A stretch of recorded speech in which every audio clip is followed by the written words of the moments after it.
Hello there. Hello, everybody. What is going on? Welcome to Cantina Social Hour Friday night. It is great to be here. Thank you for hanging out with us this Friday night, your evening. We are on May 23rd of the year, almost halfway through the year. That's pretty nuts. But thank you genuinely. You could be doing anything on Friday night, going to a movie, going to the soda fountain, going to buy some toys, but you're here and we appreciate it. Thank you so much to all the Cantinians that are hanging out with us tonight thus far into the evening. We're going to go through the chat in just a minute and see who is here. But yeah, thank you. A lot to talk about this evening. If you saw the thumbnail, then there's quite a few things we're going to try and hit tonight. We have a brand new guest making their first debut into the Cantina tonight. So we'll be bringing them in here in just a few minutes. But basically, next Friday, normal time, normal show, we will be on with, we had Susan on previously from Sideshow. She'll be coming back on next Friday and hanging out with us here in the Cantina. So please be here for that. And let's see, as far as our topics go, we're going to be talking about Jurassic World Rebirth, final trailer. They say final trailer, but then they show all these TV spots that have stuff that's not in any of the trailers. It's kind of a little spoilerific. So we'll talk about of toys for 2025 for the new Superman movie. We'll touch on that a little bit. We got Star Wars, the Retro Collection. What is going on with the Retro Collection at Target and the latest pre-order? It's a debacle. We're going to talk about it. We're going to see what's going on. And then we have a brand new figure from Sideshow to talk about, Star Wars Jabba's Palace figure. We've got Jazz Inc. pre-orders, a whole host of items that went up for pre-order earlier today. We have missing Hot Toys Star Wars figures. I have a list of 5. Our guest has a list of 5. We're going to talk about what's missing from the Hot Toys Star Wars lineup that should be a priority for them to release. And then we're going to talk about new acquisitions, brand new things that we've added to our collections, brand new things that you've added to your collections. And then we're also going to, I have a brand new segment that I'm going to be introducing called Toy of the Week. And it'll be about through the show. It's something in my collection that's not a new acquisition, but that I've had for a while and that I just want to highlight. So we'll figure out what that is and we'll show it a little bit later. But for now, let's go on to the chat and see who is in here with us. Who's hanging out with us this Friday night. There's a lot of conversations going on here. Thank you, guys. So Adam, our moderator, is with us. We are back. Excited to see everyone for this week's social hour. Gorman, Silk Rope is up. Just share the password for entry. Absolutely. Thank you, Adam, for moderating. We appreciate you being our bouncer here in the Cantina. Dodgson, finally got around to watching the Forward Project, but I'm here. Let's get this night started with a few drinks. Yes, absolutely. Dodgson is tending the soda fountain. If you have an order, get your soda fountain order over to Dodgson, and he will make that happen for you. Let's see. Pico B1 is here. Hello, Pico B1. Good to see you, as always. We have July through November. What's up, Jason? Good to see you. We have David Matthews with us. Hey, David, thanks for hanging out. Yes, the soda fountain is open. Get you your blue milk. Get you your blue milk. Let's see. We've got Charlie the Unicorn. Hey, Charlie. Good to see you. Thank you for coming in. We got our friend Britt. Hello, Britt. Good to see you. Thank you for hanging out.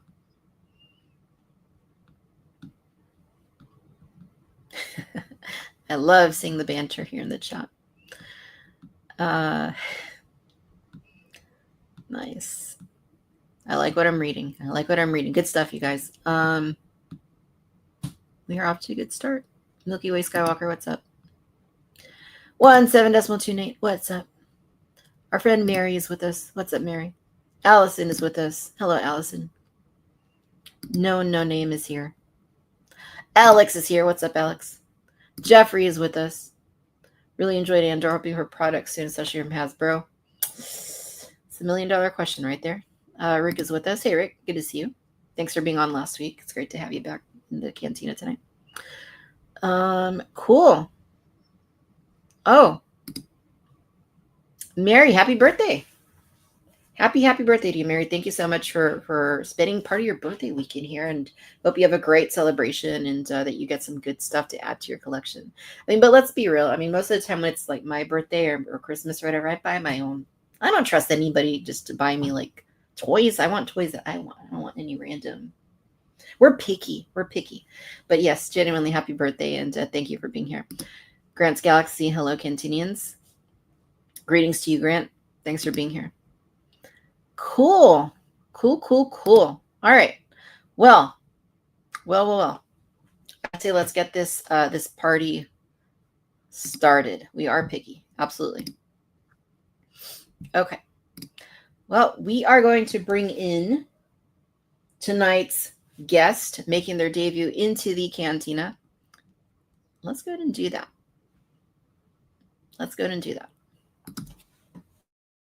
Now this is pod racing. All right. Pop Culture Living Room. Welcome to the Cantina Social Hour tonight. Hello, everybody out in the chat. Thank you, Victoria, for having me on. This is I'm really excited to get into these topics. Dodson, I'll get a blue milk. Make it a double, please. Dodson's got that coming right up. Thange you. Awesome. Or a Coke with grenadine. I'll take either. A Coke with grenadine. I mean, I've got this orange cream Coke thing right here. Oh, from the soda fountain. I did not know they made an orange cream Coke. I will have to go check. It's not bad. It tastes like orange cream, like one of those popsicles. Yeah. Like, I'm into that. Yeah, I'm gonna go look for that. Yeah, good summer flavor, orange cream. Ooh, channel member Shelf Scenes is with us. What's up, Shelf Scenes? Good to see you. Coke with grenadine. That is, yeah. I mean, that's a classic. That's a classic. All right. So, anytime we have a brand new guest in the Cantina, I always like to ask them, what is the genesis of your relationship with toys and collecting, and why do you continue to be involved in collecting as a hobby? Well, I think part of it has to do with the fact that my mother is she has like the pack rat gene, so I guess it got pushed onto me. But when I was like what got me into all of this when I was younger, my mom would buy like Transformers and just keep them hidden until we did something good or whatever. And she would go behind her back and she'd be like, pick an arm, and we'd pick, and I'd get something and my brother would get something. And another like real memory that sits with me is one Christmas. I want to say it was like 82, and under the Christmas tree, instead of like wrapping the presents, they threw all the Star Wars toys in a trash bag, and we just like pulled them out of a trash. Like, but it was amazing because it was, it was the old Kenner Star Wars toys, and from then I really got deep into it when they announced the 95, startup of the new Star Wars line. Uh-huh. So yeah, I collected those. Like, I got every single one, the mail away stuff, everything, until like Hasbro really turned me off when they were sticking like figures with board games, and like you could only get this figure with a board game, and this was the 90s. So I was like, I don't know if I want to, collect all those, but I don't know. It brings me a lot of joy. It brings the nostalgia. Look, I have a DeLorean time machine too, just sitting in the cabinet. So yeah, and I'll Nice. like, this isn't, obviously most of my stuff is in boxes, so everything is new to me, even if I've had it for years. But I'm trying to change all that. But yeah, I mean, I love this stuff. I got into 1/6 scale collecting because of my wife. She got me that Darth Vader in 2014, and yeah, I've been into doing 6 scale ever since then. I collect everything, just Nice. so everybody knows every scale, everything. So it just has. It has to like hit me. So, yeah, that's. And I used to hunt toys at like 2 a.m. at Walmart back in the 90s. I'm that old. I'm gonna be 50 next month. Yes. You don't look it at all. Thank you. Yeah, well, thank you for sharing that. And I mean, I can certainly relate. My mom was very like encouraging early on. Yeah, I mean, I'm still here doing it all these years later. So it's definitely an affliction. It definitely is. But Yeah. a good kind, right? I always say we could be doing worse things, like honestly. Oh, totally could be doing a lot worse things. But yeah, so I don't know. It's a great, especially like play with them. Like, they might be in cabinets here, but every once in a while, I'll have one on my desk, or a new one. I'll just have it on my desk, and I'll just, while I'm working, sometimes I'll have it there, and I'll just play around with it. So yeah, a lot of fun. Totally. And it looks like I saw a comment here for you. So Jeffrey, hey, Jeffrey says, welcome, Costa. I've been inspired by your display videos, and I'm currently working on my own Costa-inspired display creation. That is awesome. If you have any questions or need any help, you can always reach out to me at the channel, and I'm there to help. And on Saturdays, I do like my live stream is like half dedicated to answering questions on how to customize your own display cases. So yeah, thanks. Love it. And Dodgson says that he's got 2 libations for you. Just bring them both. Can't have too many liquids. Just bring all the drinks. We'll take all of them. Cool. And you're also on YouTube, right? You mentioned the channel. We have a link to your YouTube and a link to your Instagram down in the description so that our viewers can go check you out. Sweet. And P-Goby1 says, welcome to the 50 Club. Yes. Britt says, and we could be selling desk sticks. No, we're not that kind of cantina. We don't do that. Yes, not here. We could be selling, instead of collecting, we could be selling death sticks, but we're not doing that. No, we're not. We're collecting. Maybe we could sell pixie sticks. Ooh, sugary goodness. I haven't had a pixie stick since I can't even remember. Long time. I remember they used to make also like the big ones, like they're really like long pixie sticks. Oh man. And they're like thick. Yeah. Yeah. It's a lot of sugar. It's crazy that those even existed. Yes. I know, right? Eric, how's it going? Good to see you. All right, cool. Well, we're going to go ahead and talk about some stuff because that's what we do here on Cantina Social Hour. We talk about stuff. Again, welcome everybody. Happy Friday. Thank you for being here. And stay tuned for the new segment, Toy of the Week. It'll be about halfway through the show. I got a toy here. An older toy, but it still checks out. All right, so first up, we're going to talk about the Jurassic World Rebirth final trailer. I don't know why that was difficult for me to say, but it was hard to get that one out. Jurassic World Rebirth final trailer. I don't know. But yes, so this film is coming out early July.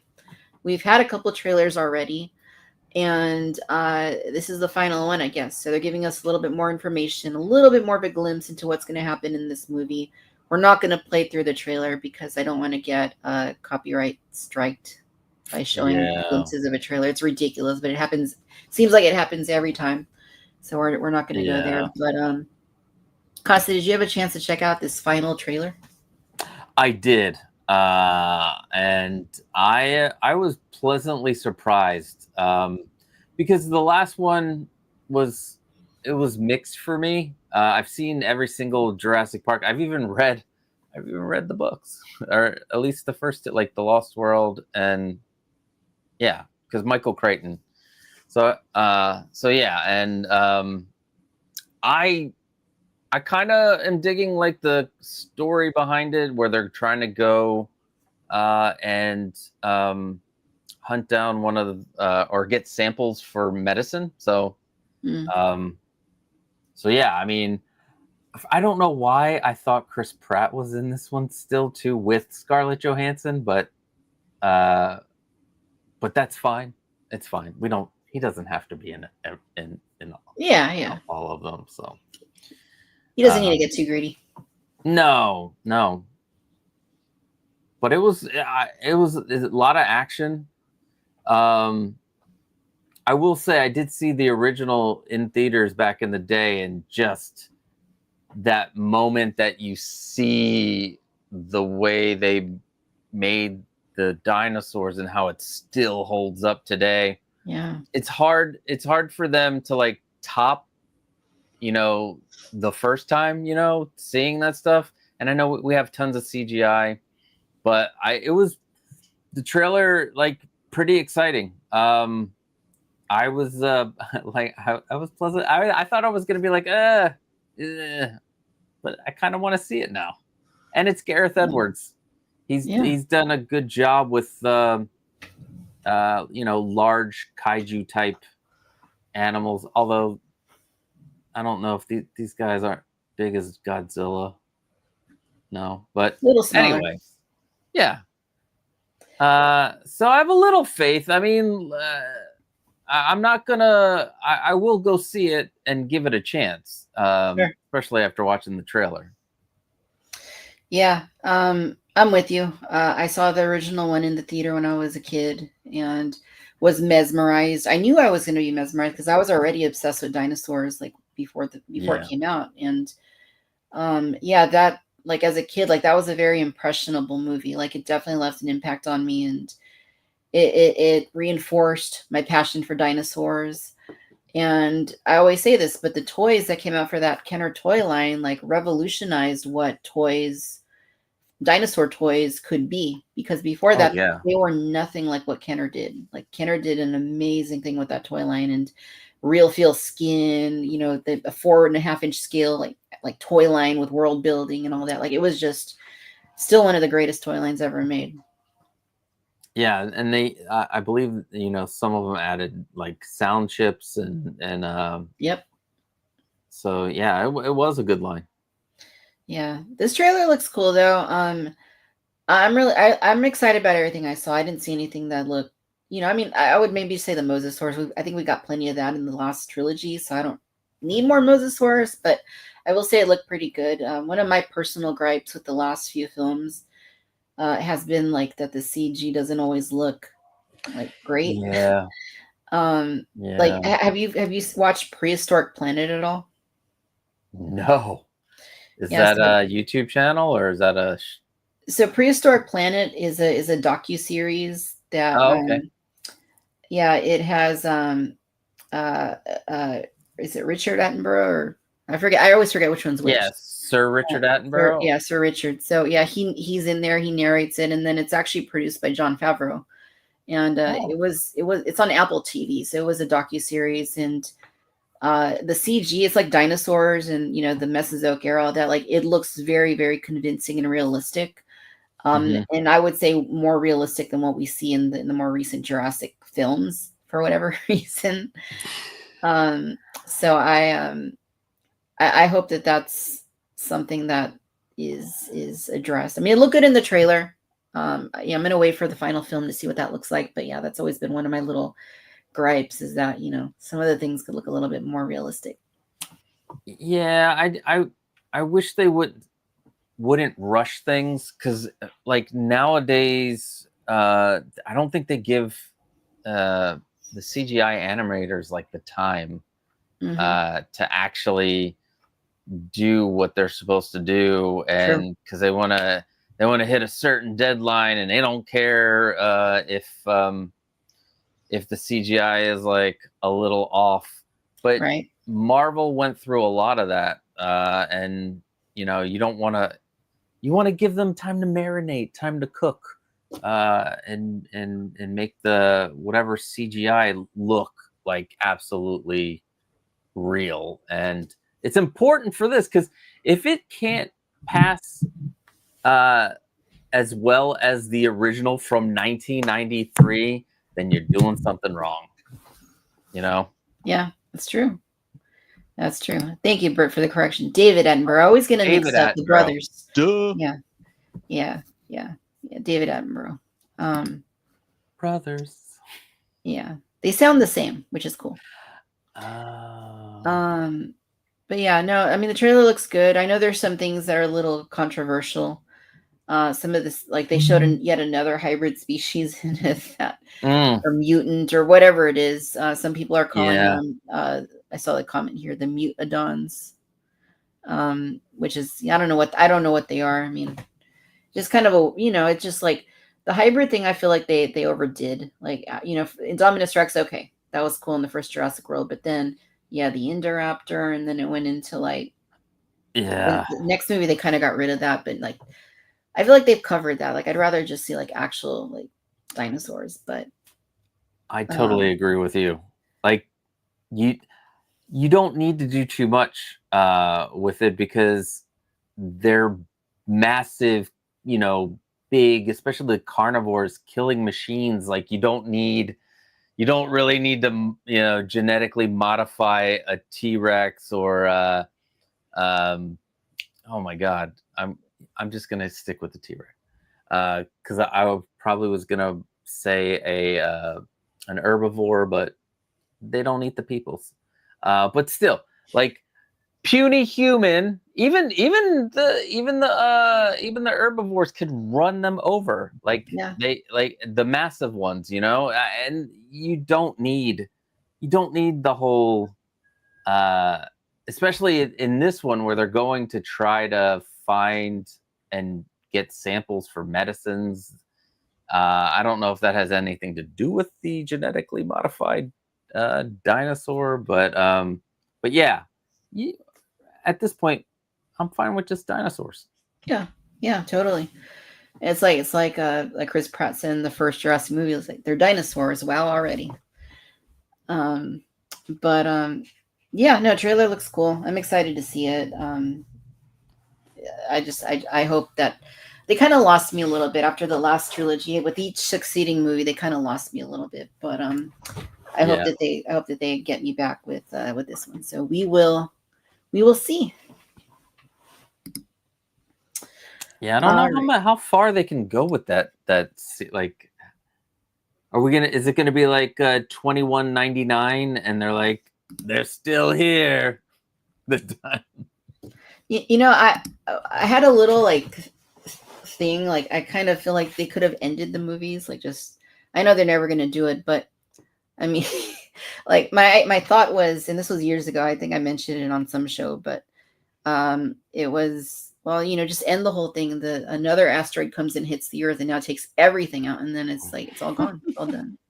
Which is something I kind of ponder about. Like maybe that should happen, like again, like in real life. But are you talking about with all the fun stuff that's going on in our world today? yeah, maybe we need a reset. Maybe we need that asteroid to come visit us again. But all right, so we're gonna get into Spin Master. Spin Master have been doing. They have had the DC license, the kids DC license for like the last 5-6 years now. So they're doing figures for the brand new Superman movie, which also had a trailer recently, and I'm, at first I was kind of like, I feel like we needed a break from DC, but I don't know. Maybe this will be excellent, and then they'll start something that everybody loves. I don't know. We'll see. But we're gonna take a look at the Spin Master toys. So for whatever reason, they are not doing a standard 4-inch line for these figures. They're doing a 3-inch line. I don't know why. 3-inch line of figures, which isn't something that's going to scale with anything that you've had that they've made previously. I really don't get it. All I can figure is that it's a cost saving measure or something. But so here's some new images from that Spin Masters line. So this first set has the big white monster thing. I don't know if it's a bottomless snowman. I have no. I'm even gonna pretend to know because I have no idea. Like the entrance to the ice cave. Some little contraption right here, and then it has Superman and it has Crypto. It looks cool. It looks fun. Probably not for me, but hopefully it's for some kid out there that will use this as an entry point for toys. Yeah, I don't know how little a kid can be because like those are small pieces. I would hate like 3 inches. But I'm kind of digging the fact that they give you a piece that you can have Crypto and Superman fly around the Fortress of Solitude up top there. I think that looks cool. Yeah, let's take a look at that. And then you can, like, I guess, spin it. Yeah. And the monster comes apart with bloody bones. Yeah, that is interesting. Oh, it opens in a new tab. I'm like, why isn't it changing? It opens in a new tab. All right, Boy, are they spoilers, Charlie? Are they? Here is a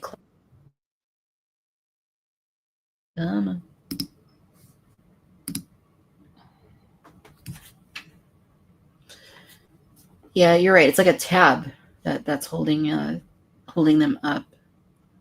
And then is that the Wampa? He's missing an arm. I mean, you could double him for the like the micro. I'm dating myself. Micro Machines. I don't think they don't make Micro Machines anymore. No, but I remember the guy in the Micro Machines commercial. Yeah, the mustache and the hat. Is the fastest. So I'm dating myself too. Talk the fastest. So.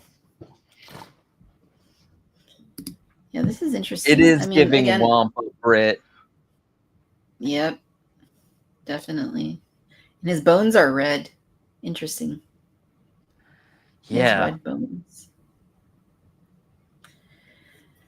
I mean, I to me, like,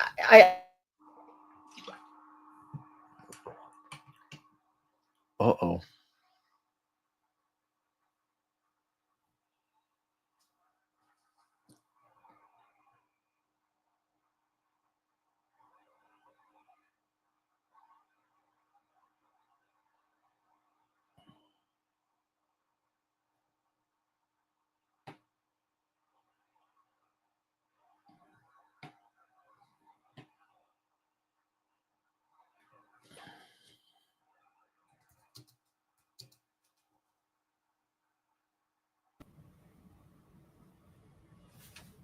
Did I freeze? Did somebody?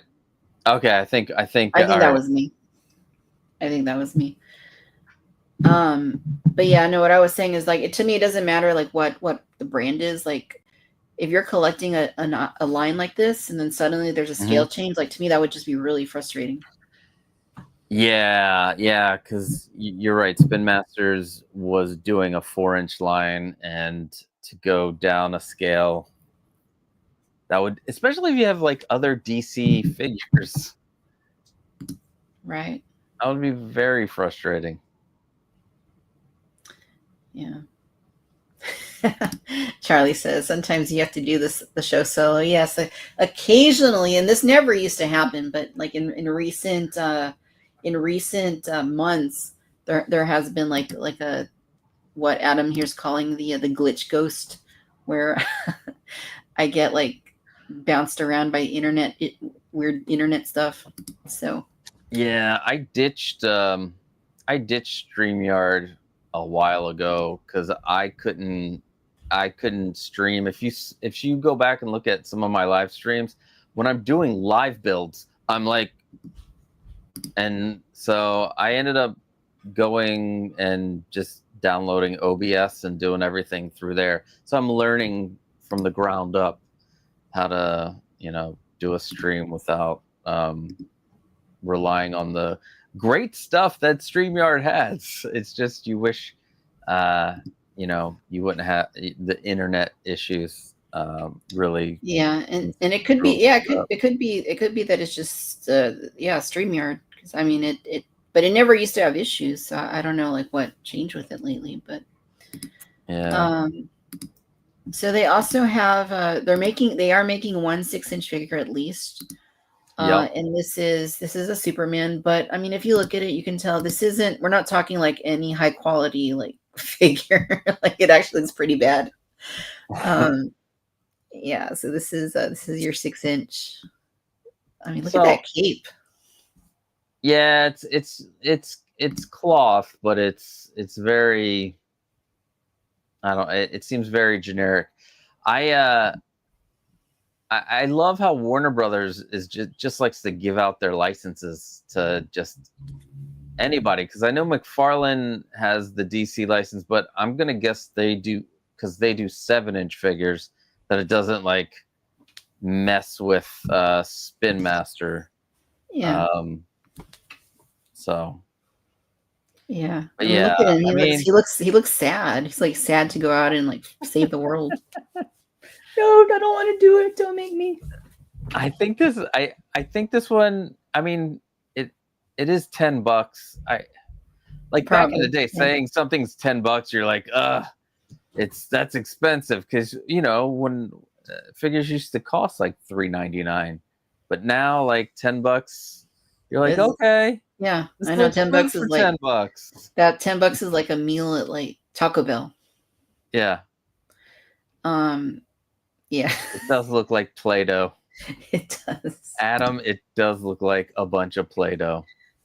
It looks bad. But yeah, I mean, again, let's just $10. Obviously the target market for this is going to be like kids like getting a birthday gift. Definitely. So yeah. It's probably going to serve its purpose. If you want nicer, at least somewhat nicer, you can go to McFarlane. I somewhat jest when I say that. Yeah, same here. Yeah, very. I've had tons of McFarlane figures through the years. A lot of them are just like plastic statues. You can't really do much with them. Although I do have some that I really covet. I have the Max. I don't know if anybody knows the Max. It was a comic and then a TV show on MTV in the 90s, and I love that figure. I have the original Spawn. I think I have the Kickstarter Spawn back there too, but yeah, McFarlane, it's a little depending on what you get, what you go for. Right. I mean, I've got other. I have like the animated series McFarlane stuff behind me, and so that's the rest of them, and these are Build-A-Figure figures. So they come with a little piece of a robot. wow. from the movie. So yeah, you got Guy Gardner, Hawkgirl. Oh my god, I forgot his name. It starts with an M. Oh I have no idea. I'm not even gonna pretend that I yeah, know. I knew the character's name. Somebody in the chat. Who's the third character next to Superman? I cannot remember his name. Is it Max? Is that what they're saying here? No, the Max is the figure that I was just talking about. Mm. Oh, yeah, that's Mr. Terrific. Duh. Thanks, Rick. That's it. Yes, thank you. Oh, Mr. Fantastic. Wrong. Mr. Fantastic wrong is company. coming out this summer, so we're gonna have a Mr. Terrific and a Mr. Fantastic duking it out. I think I'll be more interested in Mr. Fantastic, if I might say so. I'm excited for that movie. I'm excited for this one too because I like James Gunn. Like James Gunn, I guess writes for me, and I know a lot of his stuff seems like it's the same thing, but I like it. I like the Peacemaker series. I liked his Suicide Squad, and obviously the Guardians of the Galaxy. So yeah, I'm hopeful. I'm hopeful that this movie will do well and it'll be a good story. You know, because it's all about the characters and the story. Yeah. And if you don't have that, you have, you know, what do you have? A hollow husk of a movie. And we don't want hollow husks of movies. We want good movies. No, we don't. All right, let's go ahead and switch gears here to just some Star Wars. And we're going to talk about a kind of a major thing that's been discussed in the Hasbro Star Wars collecting community lately. And that, of course, is something that received a lot of hype, a lot of excitement when it was first announced months ago. And Target put up pre-orders for it. And that is, of course, going to be the Star Wars Retro Collection, Star Wars A New Hope figure multi-pack. This is the 6-pack that comes with several figures. So you got Dr. Evazan, Walrus Man, Han Solo, and Imperial Stormtrooper outfit, Luke Skywalker, Yavin, and then Rebel Fleet Trooper and Sand Trooper. So Hasbro started the retro collection, I believe, in like 2017, 2018. And the whole idea was to bring back some of the old Kenner figures into modern times so that people could buy them and not have to pay ridiculous prices on eBay for what some of the Kenner stuff goes for, but also introduce some new figures in the style that Kenner would have made. Hypothetically, if Kenner would have done Grand Moff Tarkin, what would it have looked like? If Kenner would have done Dr. Evazan or a Sand Trooper, what would it have looked like? And that's what these figures are meant to do. So this was a very exciting set. When it comes to the original trilogy, these sets do very, very well for Hasbro. Not so much the other stuff they experiment with, like the Disney Plus retro or even the prequel trilogy retro, but like this right here, this is what people want. So people were very excited when this went up for pre-order. I pre-ordered 2 sets. Target limited it 2 per person, and we've been waiting for the last several months. Yak Face posted that they were meant to be like inbound into the US, and then suddenly we started getting delayed emails from Target like, oh, this is going to be delayed to mid-May. Okay, now this is going to be delayed till late May. But it turns out it was a victim of Hasbro has not confirmed anything, but I mean, I think if you read between the lines, you can kind of figure out what's going on here. So this was kind of a victim of everything going on right now with the world and tariffs and such. Target canceled everybody's pre-orders. Like gone. And then like put them up like one at a time, like in the wee hours of like Saturday, Sunday morning or earlier this past week. And they would be gone. If you saw it and tried to add it to your cart, you couldn't do it. I was talking to a Target employee that assured me that the reason for these one at a time drops is because they were shipping from stores, and stores were only receiving very small quantities, like 1 or 2 sets. And when you would see 1 or 2, well, that meant that somebody had already added it to their cart and intended to pick it up, which even those are being canceled from what I was hearing from several people. But there were many people, myself included, that have been very, very frustrated and disappointed by this turn of events. I do know a few people who have gotten one. Jason at Yakface got one. Our friend Greg, who's been on the show before, was able to snag one. And they are going for well, I'll pull them up in a minute, but they're going for crazy amounts of money on eBay right now. I bet, yeah. Yeah, it's very frustrating.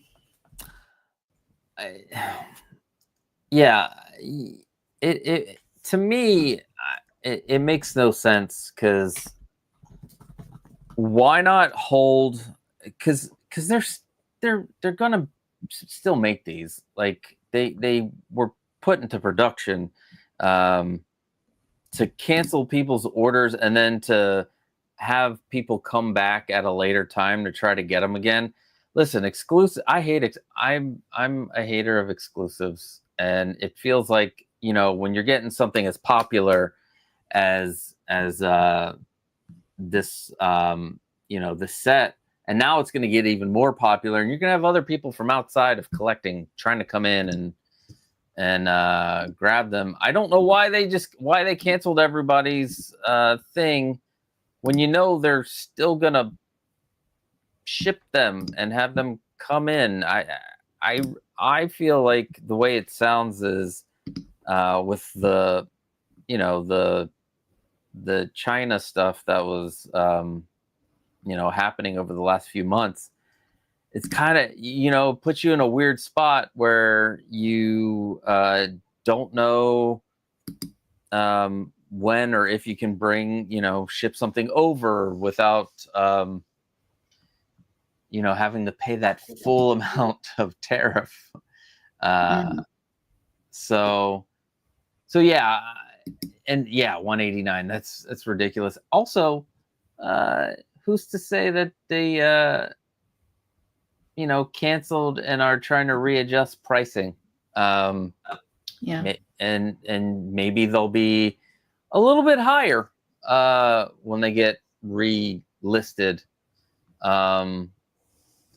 So yeah, I mean, are these people that have them on eBay, did they go to the store maybe? Or I know you said that they shipped some of them, but to me, if a store has it, or maybe somebody knows somebody at the store, that hookup that some people have at Target, and you're like, hey, can you check the back? Or do you have any more in the back? right. But yeah, this would be so frustrating, especially if you secured one. Like, you're there, and because I've done stuff like this. You have Hasbro, you have NECA, lots of Target exclusives, and you get in there and you refresh, and you finally get one in your cart, and it finally goes through, and you pay for it, and you're like, heck yeah, I did it. And then they're like, no, we're about to ship it. Nah, not for you. Yeah, it's sucks.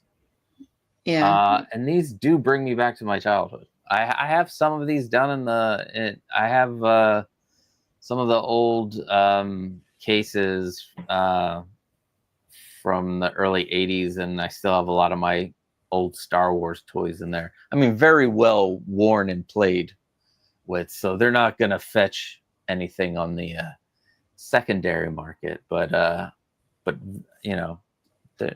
love them. I love them so much.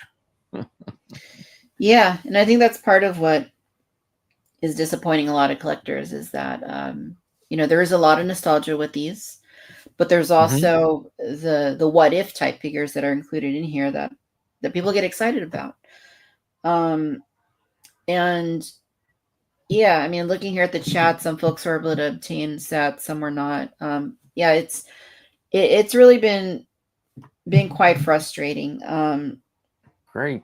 I was thinking about like the totality of everything and why these have been like so challenging. And I mean, from what I've been able to piece together, I think some of them made it into the US prior to like the whole tariff thing, and I think maybe those are the ones that were able to get through into some collectors' hands. But I think more of them were like in transitioning into the US like as that was happening.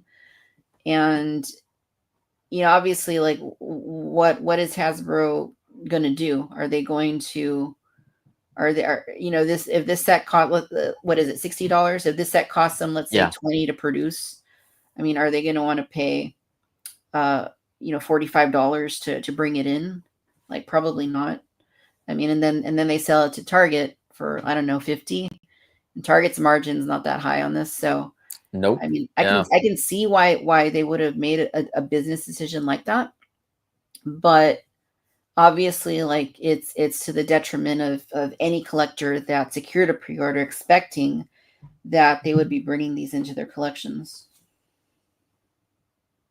Yeah, I mean, I hate like scalping, and that's what you're also up against, those scalpers when they do these drops too. So you have to fight them, possible bots that they have, and that's what sucks about collecting is especially with these exclusives. It's in any like sneakers, you have to deal with it. With Hot Toys on certain things, you have to deal with it. I really hate it, and you know what? Hasbro makes no extra money on the secondary market. None of the companies do, unless you're like Ticketmaster and you take a bunch of tickets and you sell them on the secondary market under a different name for higher prices, because Ticketmaster got caught for that a few years ago. So yeah, but yeah, scalpers suck. I can't believe, I agree with Peak Obi-Wan. Try not to fall into the FOMO, because I have a feeling that these are eventually going to be fully released. They might be $10, $15 more is what I'm guessing. Especially since, I mean, the tariffs are down to 30, but still it should be what it was before. It shouldn't, there shouldn't be that high of a tariff on that stuff. And so yeah, I would say hold off. They're going to be coming in, I promise you. If there were a few that made it in, they had to make a big batch of them. Yeah. Like, they're not making just a few. Right. There's got to be a lot more sitting somewhere. Yep. And I'm just realizing my math wasn't mathing, so I'm gonna restate what I said a minute ago. Let's assume that these cost $20 per set to produce. If there's 145% tariff, that would mean that Hasbro would have to cover that. That would be $45 a set, and let's say they had already promised them to Target for $35 a set, so they basically have to give them for free to Target.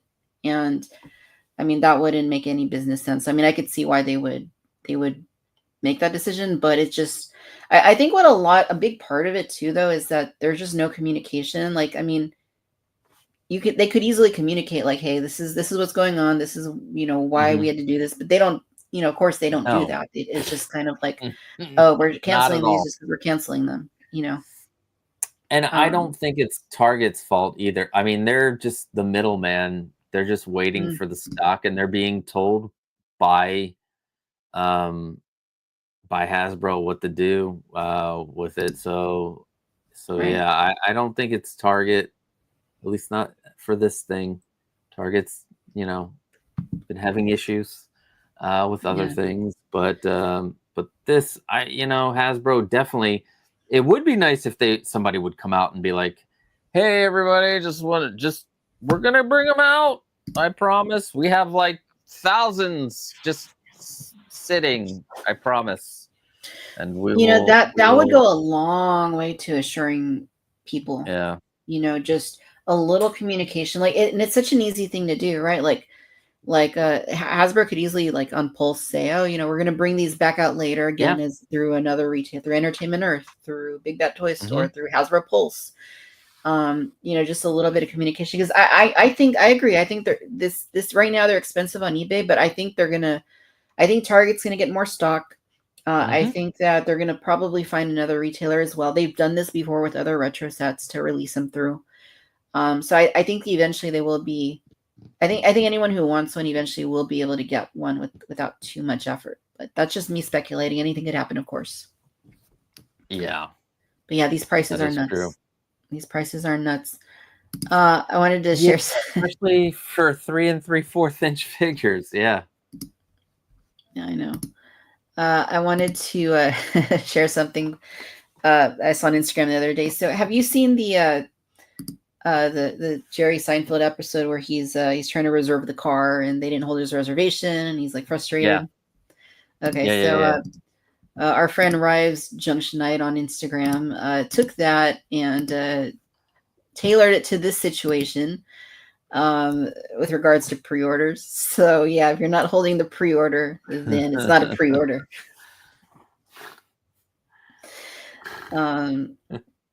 Yeah, frustrating, but funny. I mean, yeah, I really think people should just hang in there. Don't pay the $150 on eBay yet.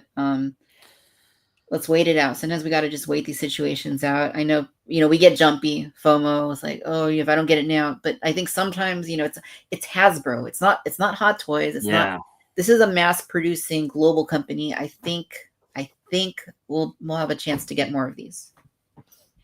Yeah, and didn't they just recently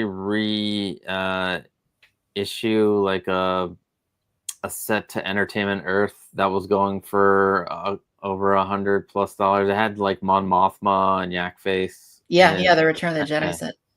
I mean, it's a little bit more expensive, but it's not 150 or whatever it was going for. So just remember, when Hasbro or any toy company needs money, they will reissue. They reissue all the time. It's been that way since the beginning of toys. They will reissue in any form that they can think of. Yep. Hopefully they will. Awesome. Hello, Michael. How's it going? All right. So yeah, hang in there, you guys. I know it sucks. It's frustrating. It really put a damper on my collecting week as well. But hang in there. Let's see how this plays out. All right, so I am introducing tonight a brand new segment called Toy of the Week. This is not a new acquisition. This is just something I've had in my collection that I feel like showing and showcasing, just because it's something that I enjoy a lot. So I'm going to grab this toy really right quick, and I'm going to put myself in solo layout so that everybody can scope it out. So this right here is the Hasbro Star Wars Clone Wars Hailfire droid. This came out back in 2003, and I purchased it at Target in 2003. It was part of the Clone Wars Micro Series line, which they did for the Tartakovsky series. But of course, we know this is an Attack of the Clones, and I don't even know if it was in the Tartakovsky series. It wasn't Clone Wars, I believe, the Clone Wars later, but this is obviously based off of the Attack of the Clones. So yeah, Hailfire droid. It's one of these really cool ones because it has all of these missiles here, and some of them are kind of like are just in storage, like they don't launch, but then a bunch of them up top they do launch. So if you were to like push down on them, all these missiles could launch at one time, which is kind of a unique and a fun thing. I've always loved the wheels on this one. They're made out of, it actually has rubber, and the rubber is held up. It's like not deteriorating, not sticky, nothing weird. It's held up really well. And they do roll. It has kind of like almost like a ratcheted sort of roll to it. Oops. I launched a missile on accident. It does have this chin gun. It's articulated. You can point it down, point it up. You can go side to side. And one thing I used to like to do when I was, growing up, and I still do it to my mom, is I just say, "Hey, look at this."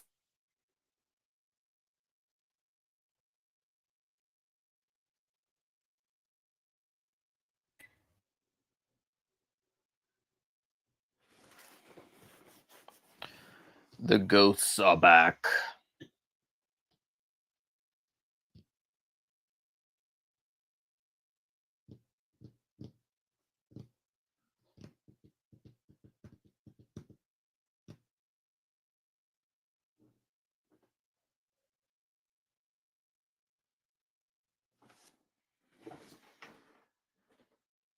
Glitch ghost. All right. Am I back? I think I'm back. All right. So yeah, Hellfire. One thing I used to like to do is come up to my mom and just surprise her and launch the missiles at her with this or with anything else. And one time I got her pretty good because I was like, "Hey, check this one out!" And like you just go like this, and all of the missiles or half of the missiles launch, which make a big mess and get everywhere. Thankfully, I've maintained all of the missiles over the last since 2003, 20 plus years. And as I say that, I just noticed that one is not here. So it's got to be somewhere around here. But it's such a fun one. I love the chin gun, articulated chin gun, the wheels. It's just a really cool toy. It's a really fun toy.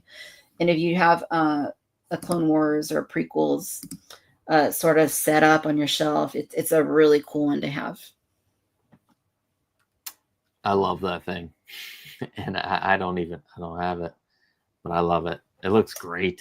It is a blast. And they did repaint it, I think at least one time. It came out like in a blue color palette, which isn't film accurate to anything, but it's kind of cool that they released it in an alternate version. And no, I'm not going to launch all the missiles right now because I'll lose them. I know I will. That's my Hellfire droid. And I don't have the blue version. Maybe one day.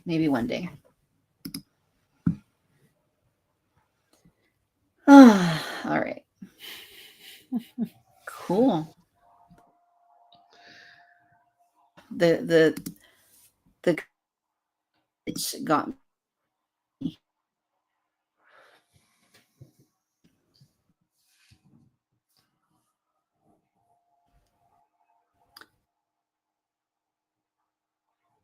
Definitely.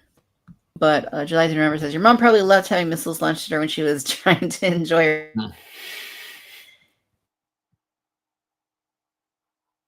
I mean, she was a pretty good sport about it, to be honest.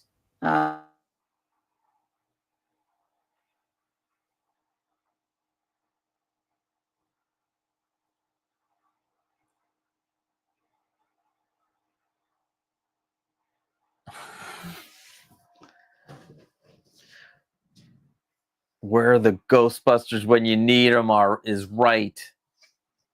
There's a ghost in the machine.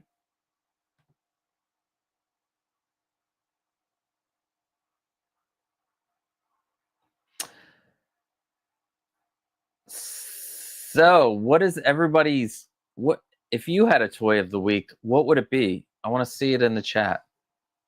What's your toy of the week? Did you get something new? Charlie, it was fantastic. It wasn't. I had a bout of vertigo today. So yeah.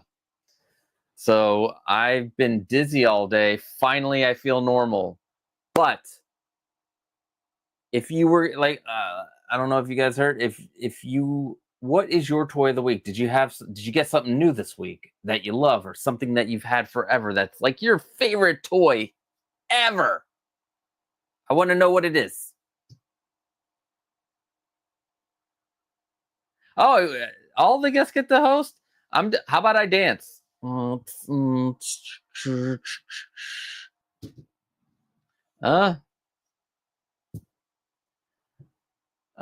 found that a couple weeks back. Dodson, Easy Jurassic Park Chaos Effect Alpha Rap. Wow. Which was part of a $40 swap meet bundle. Fine. Fantastic. And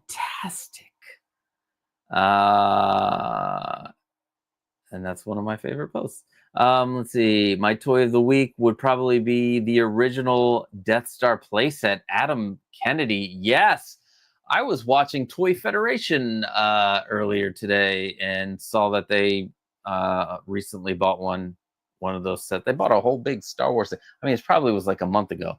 I'm just catching up on Toy Federation. I don't know if you guys have watched that channel, but I like those guys.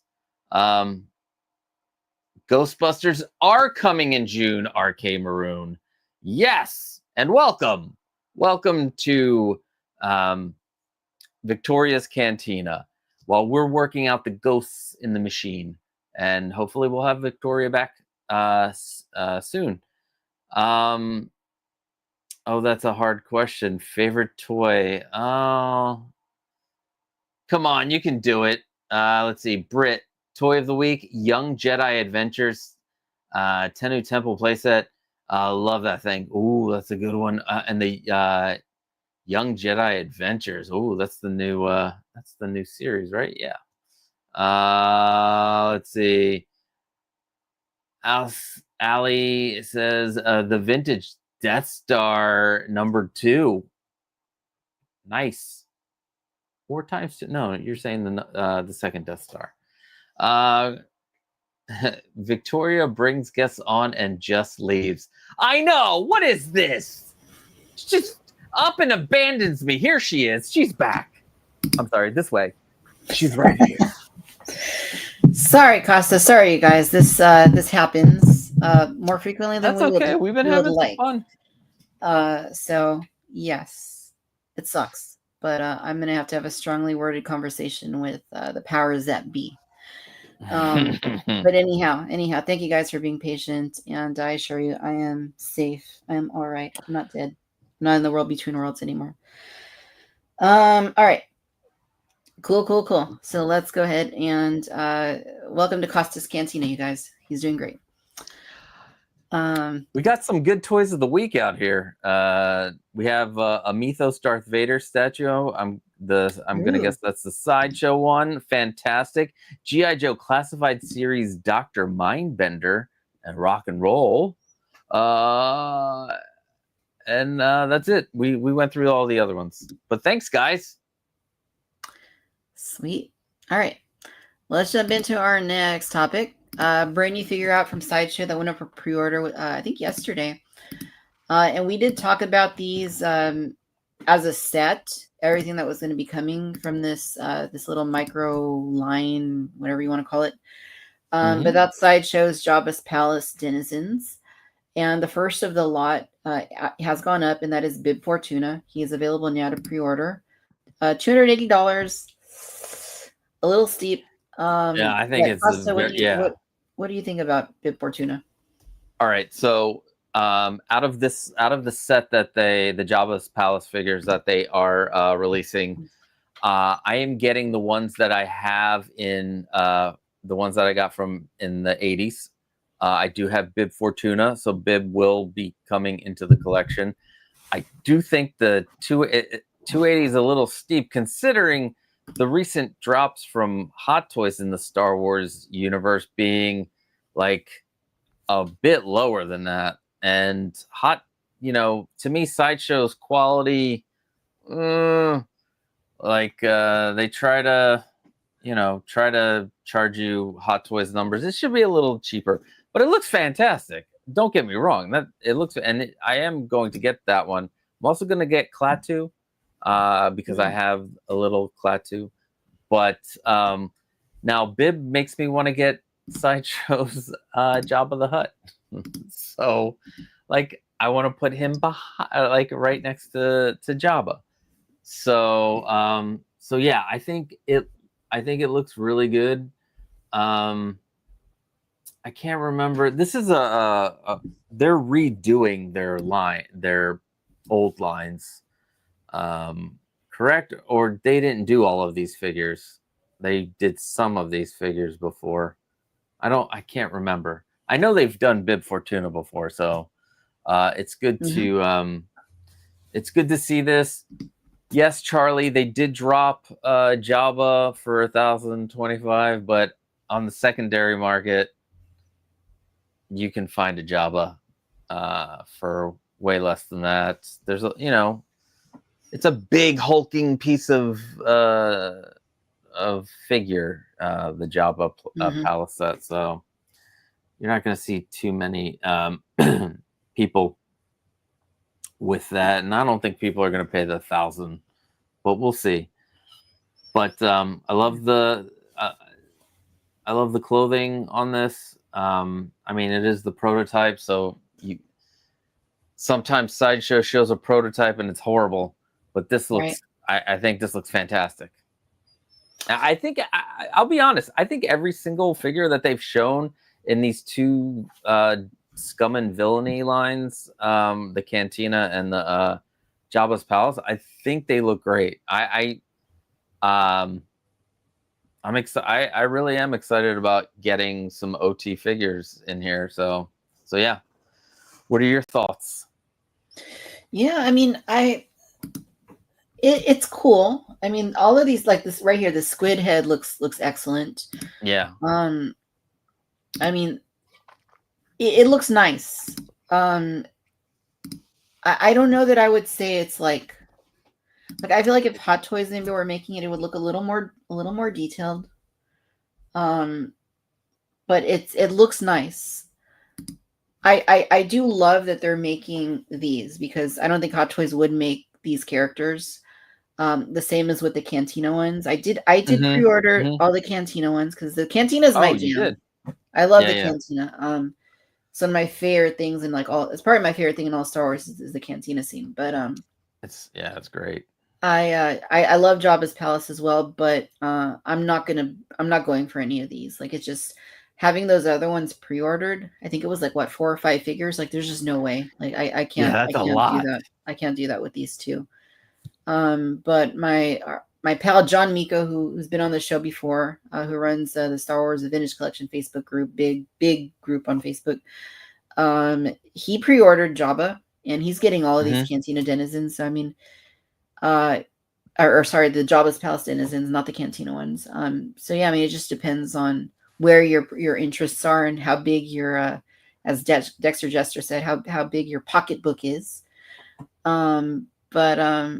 Yeah, as great as these are, and as much as I'd like to have them, like if money and space were no issue, I gotta focus on what I gotta focus on. That's not these right now. Things that bring you joy, like for the Cantina side, Greedo, Pundabob, actually all of them except for Labria. I don't know why. I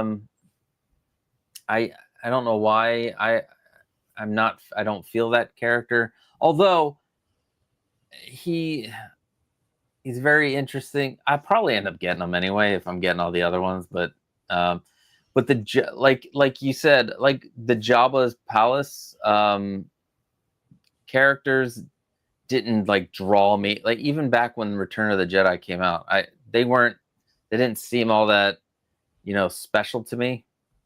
Although I do like Bib Fortuna, so Tewanawanga, everybody. Tewanawanga. Yeah. So Bib Fortuna. Expected to ship October. Expensive. It is expensive. $265. It is expensive. The Cantina aliens too. Yeah. Expected to ship October of this year through January 2026, which we know it's probably not going to be either. Those are going to be after. No. But yeah, not at all. No, definitely not. I'm getting tired of all the. And it's not anything recent too. Like the Hot Toy stuff, from them, always gets delayed. It never comes on time. Yep. It's very, very rare that something will actually ship when they say it's going to ship. But I keep getting what's getting pushed back, like Ahsoka the Why keeps getting pushed back. Indiana Jones gets pushed back. Han Solo Andor gets pushed back. Like so many of these keep getting, even the ones that are have been available like in Asia for a while now, like keep getting pushed back. So Yeah. it's like kind of frustrating. Yeah, I had like my Jack Sparrow. It was shipping from Sideshow, but they ended up pushing it back like 4 months. Each month it kept on getting pushed back. So and then it got pushed back to the point where now I have to pay a tariff, which is sad. That's not right. No, yeah, I know. I hate this idea of eating the tariffs, but on something like that, like they need to make it right. You know, it's not your fault that they kept delaying it and giving it to other people before you. I'm waiting on my Anakin Artisan from Sideshow. I still haven't gotten that, so I hope I don't have to pay a tariff on that one. Ooh, let's get you on solo layout for that real quick. Yeah, this will be my. I'll be sharing this later. Love it. But yes, this is. Oh yeah. This is awesome. Also got little itty bitty Sith eyes. Yes, I'm really really hoping that that they because I haven't gotten a delayed email for him. He's supposed to final payment's supposed to be on June 5th, and I haven't gotten an email saying that he's delayed. So I'm really hoping they'll finally process him because yeah, it's making me nervous. It really is. Even despite the tariffs, despite all that, it's making me nervous having to wait this long on that figure. Yeah. No, I can relate because this one it got pushed back a lot, like starting in December or something. And then I got them 2 weeks ago. 2 weeks ago, so you never know. Right. That's awesome though. That's very awesome. Congrats on that. And we'll look at it a little bit more when we get to new acquisitions. Let's go ahead and switch gears here because another 6-scale company that's not Sideshow, that's not Hot Toys, has some new stuff that went up for pre-order today. I was watching the 1/6 scale man's live stream with Yost from Jazz Inc. And I always love seeing him. I think Yost is really, I don't know, I like him. He's cool. I like hearing him talk. I like his vibe too. He's kind of like, he's got like that Michael Keaton, like Bruce Wayne, like vibe going on. Yeah, let's go ahead and jump over to their site and take a look at the goodness that was put up. So we've talked about the Penguin before. He's now up for pre-order. If you live in the U.S., unfortunately, it's not easy to get this. You'd have to go through Spec Fiction or 1/6 Kid, and I think I looked at him on Spec Fiction earlier. I believe it was, and there's a disclaimer there about the tariffs, right? That it's subject to the tariff thing. Yeah. Yeah. I'm a little annoyed, and I was trying to like talk about it in the chat at during the stream where both Spec Fiction and 1/6 Kit, the NRD, now the non-refundable deposit, is way more than the 10 or 20% that is normally put on the toy. So if you're going for this figure right here, it's $520+ for an NRD to get this 2-pack at both places. And I was very unhappy about that. And I would have thought that there would be something where Yost would make some kind of, if they really want to get this into US hands, that they would make some kind of a deal and make the NRD reasonable, right? But I don't think I'm getting it through. I might be doing something where I have some friends in the UK. I'm gonna order it off of the Jazz Inc. website and have it shipped to the UK, and then have it shipped to me because it'll end up being cheaper anyway. Because here it's $11.29 plus shipping, which is $100. It's going to be $100 to Europe. So $12.29. Where on the site I think it's like 13 or 14 $100 anyway. So, I wish, like, they didn't even bother acknowledging all the people, or all the US people in the chat talking about how high these NRDs are. Because let's say something happens and you have to cancel, you're out like $500 if you want this, or over $200 for the deluxe, and over $150 for the for just the regular figure. So oh yeah, that's right. EU and the UK do pay a tax. It still end up being cheaper, Charlie. Also, I can use Yost's payment plan, and I don't have to, like, I'm not Mr. Moneybags. I can't like lay out $500 just for, like, I could buy 2 figures that are in stock. Right. I'm trying to remember. The Catwoman wasn't that big of an NRD, right? If I recall correctly. There was, but it was so for the all-in Catwoman, it was $150, which was close to 10% of what it costs. So yeah, okay, that's what I remember, because I did that. I did go on the all-in one for Catwoman. Yeah. And so that's about what I remember. I didn't remember it being $500. No, for some reason, these, like, I don't see too many people dropping like 500 on a figure. Also, how do I know this is going to turn out well? Yost, they haven't done a figure yet, and I'm putting my faith in them because I do have the 66 Batmobile, I have the 89 Batmobile, and I have the Snow Speeder, which is above me, because I had that as a kid, and I need it. I had to get the Snow Speeder. I love it so much. But I'm, part of what I like about this, the 1/6 part of toy collecting, is that there are payment plans where you can make, like for Yost, if you buy it from his site, you drop $100 for non-refundable, which is fair for $1,100 figure, right? Mm-hmm. And then it's like $60 a month for 15 months, because it's going to take a while for this. Sure. I don't even think this might take 2 years for this thing to easily come out, and because they're going to have to make the Catwoman and the Penguin look spectacular, because it's their first 2 figures. If they don't, it's going to be hard for people to trust them to put, that money down for them. But yeah, I'm in a spot where I'm like, I want the all in, and I don't have like straight $520 to put down for the NRD. Yeah, that's deep. And there are 4 versions of this. Yeah. So this is the all-in one. 5 versions. 5 versions. Okay, 5 versions. Yeah, there's. This is the all-in version here, and it comes with everything, right? Like everything. Everything. Even the penguins, the mini penguins.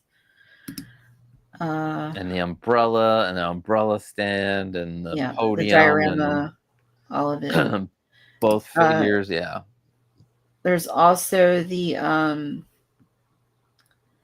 I'm gonna say I don't really love their website. It's just kind of it's not Jazz Inks. Yeah, it's not. Yeah, it's not the best. So this is the Mayor Penguin DX edition. So this one has him in his mayoral outfit. And he does come with, he looks great. Like, if I was going to get one, I think this would, if I had to pick like a specific one, I feel like this would be the way to go. Picture looks good. Tailoring looks nice. Lightness looks nice and creepy, and as it should. And then there's also, see what I mean? Like, why is it back to the Batmobile? Yeah. So each version has a base and a DX, and then the all-in. So it's like 5 SKUs. Right. Which I don't know that that's the best either for us in terms of like being consumer friendly to have that many versions for something like this. Yeah. Um, but yeah, it looks cool. I do want to note that let's see if I can find it here. That you can get these penguins, the 3 penguins separately. If you wanted to army build them for whatever reason, you could do that. And you can buy them straight from Jazz Inc. because they are not a licensed. They're not a figure. Yeah, I might do that. I might skip the penguin and go for the penguins. Would that be weird? No, they look cool. Like, I mean, Batman Returns is my favorite Batman movie. Since I was a kid, that's always been the case. I've always loved. I just have so much nostalgia for Tim Burton Batman movies. Yeah. And like Same. I really would like to have this penguin. Like I said, I went with the all in Catwoman because I feel like that's just iconic and that's something I could not miss. Yep. I don't want to miss the penguin either, but so not like right, especially like right now with what things are costing and potentially going to cost and the uncertainty. Like I feel like it's just not. I want to get Catwoman first and see what that's like, and then depending on whether I don't even know if it'll be possible at this point because I think there's like a window, right? Like a pre-order window for this. There is, but Catwoman is still available on Kit and Spec Fiction, and I believe I see if you can find it on Jazz Inc. because I think it's also still available there.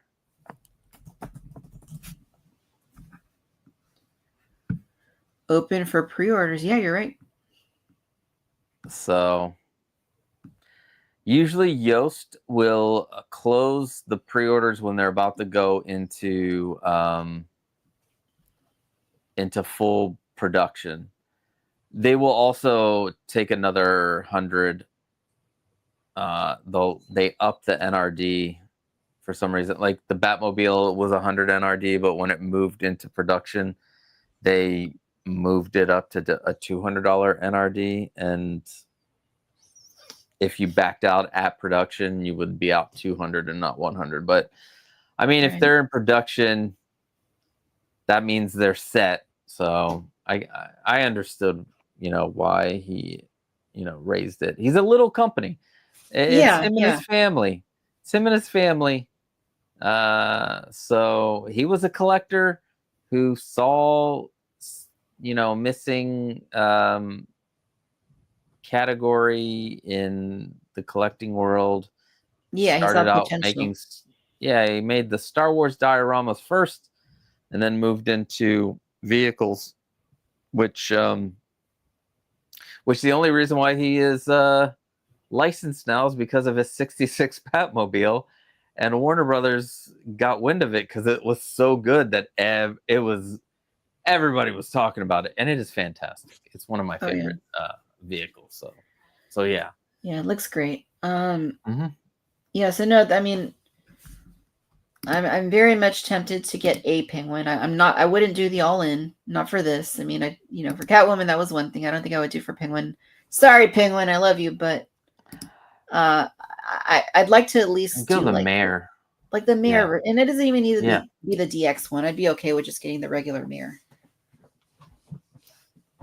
Yeah, I mean, just to have a representation. I have my Batman Tim Burton case. I have just like a whole big case with the '89 Jazz Inc. Batmobile in it with Batman waiting on. Well, the Joker's in this case, but in the Batmobile case, that's hanging up. I'm making a shelf just for all the villains right above the car. So I would need one of these. But yeah.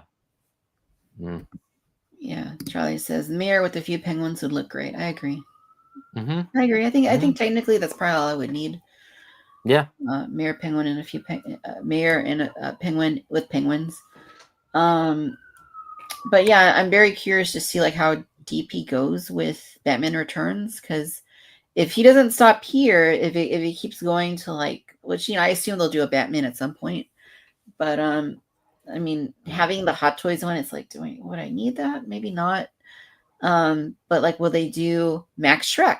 I mean, will they do? Oh, that would be so good. It would be cool, and that one would probably be like a must buy if they did Yeah, that. Christopher Walken. Yeah, heck yeah. I mean, I'd love to see an Alfred. Yeah. I mean, I have the Mars Toys one, which is not licensed, but it looks great. They did a fantastic job. They made their own sculpt and everything. So, Yeah. I don't know how much better. Well, I guess Rolling Eyes if they decide to do something like that, but Right. but yeah, Um, they may do the Duck Boat if they get good pre-orders for this. So there might be that for people that want the vehicle. yeah, definitely. What if they do the Penguin mobile? Yeah, they. I mean, oh man, the case you would need for that would have to be tall, but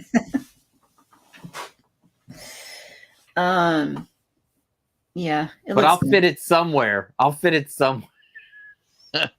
I'll fit it somewhere in this house. Put it in my daughter's room. You gotta stick. The duck boat stays here. The penguin's duck boat stays right here. Yeah. Let's see here. Take a look at the chat, see what's being talked about. Charlie says 10% seems fair with regards to the down payment. Yeah. Mary says not getting this penguin. However, I'm excited for the Julie Newmar Catwoman. Same. Yes. Also, 100%. signature. I would. Even better. I can't believe he's doing a signature edition of that, and the announcement of Linda Carter. Oh, yes. Fantastic. Like, yeah, those, especially the Catwoman, like I could not under any circumstances miss that. I actually met Julie Newmar about a year. I guess it's been almost 2 years now. Just walking down the street. She was walking. Oh, wow. She was out on a walk with her family. Yeah, and had a had a fun little conversation with her. She's like, if you've ever seen like videos of her on YouTube, you know, she's kind of sassy. Like she was exactly like that. Oh, really? Yeah. Nice. But yeah, that was an exciting thing for him to talk about today. That, you know, they're closing in on a deal for that and the Linda Carter Wonder Woman. Like, man, those will be very, very exciting. But I'm also like, I'm really hoping they spread those out a little bit because I Same. Yeah, we need some breathing room. That's why Sideshow like dumping like 10 figures on you with the scum and villainy line is like, come on, let us breathe. Right. What? Right. Like one a quarter, you know, okay. That's doable for that kind of a thing. For the scum and villainy. Like one a quarter. Yeah. They did them like weeks apart, like sometimes like 2 in a week, I think, if I recall correctly. Rick says, well, this looks great. I do wish Catwoman was in my hands first. The timing could not be worse for us Americans. It would be nice to have that in hand first, before jumping into another one. That would be ideal. I can see why it's not, but yes, I agree that would be the ideal.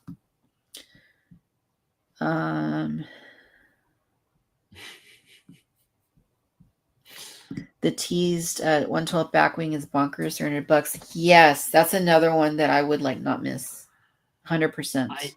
Yeah, especially not getting the 1/6 version, which I still would love to get. It's just I don't have any place to put it. It's like right. That's the thing. Like I've already got a snow speeder. I can't have 2 big ass flying machines in here. Like, I don't know where I would put it. How would I hang them from the ceiling? It's such a challenge. Like, I mean, I have to rotate I'm like a museum or like an art gallery. I have to rotate my things from time to time because I just can't have everything on display at once. Oh, that's a good idea. But yeah, like that, like I can't even. I have the Hot Toys Batmobile, the '89 Batmobile, but Mm-hmm. I can't imagine like having a Batwing like that. I think the Batwing's way bigger than the Batmobile too, so like, I can't even imagine like where that would go. But a 1/12 scale, yeah, like for sure, sign me up. I would definitely do that. Yeah, and it looks like they've got a lot of the engineering all situated because they showed a while the picture of it, or they did put it in a video or something. So that is exciting. That is exciting. Definitely. PW1 says, "What's the dream piece from Batman?" Costa, what do you think? That hasn't been made. Because Sure. at the moment, I guess the dream piece would be getting the '89 Joker, which I already have, and now finding out that Jack Nicholson really isn't giving out his likeness for any of the licenses, that makes this a lot more valuable. Sure. Oof. I would like, out of the stuff that hasn't been made, I would like a Bob, Bob the Goon. Vicky Vale, like they gave Hot Toys gave you the little shoe. Let's get the rest. He did give us the shoe. Yeah. Just a little shoe in the diorama. Give us the rest of the figure. Yeah, he can come Yeah. with one shoe, and then we'll already have one of them. That's when you could artisan, because you artisan, you do about 2,000. You're only going to sell like 2,000 anyway. How many people, Yeah, an artisan with leather heels. Oh. Not pleather, leather. Real. Yes, real. Yeah, I think you're right. Like Joker is definitely a grail. I don't have Joker. I'm envious. I don't have. I wasn't like when that came out. I started collecting Hot Toys in 2016, but I was Star Wars focused, which I still mostly am. Like for most of the time, but like that I would have loved to have had. Same with like the Adam West Batman and the Burt Ward like Robin. I would have loved to have had those too. But yeah, I'd love to see them redo that somehow. But I think like Max Shrek would be a really cool one. I'd love to see them do that. Because I need a 1/6 Christopher Walken in my collection. It's not going to be hard. That would be amazing. Artisan version. And I'm wondering, like, if you're Hot Toys and you already made this figure, would it be going again? Like, could you just not upgrade it and just re-release it? Like, would it? I don't know how like the licensing thing works, but you would think that if you've already made the figure, if you still have the license, that you wouldn't have to go back again and get permission. But I don't know. I don't know how that works. I would love for everybody who wanted a Joker to get one. I'm not one of those people that are like, ha ha ha, suckers, I got one. Right.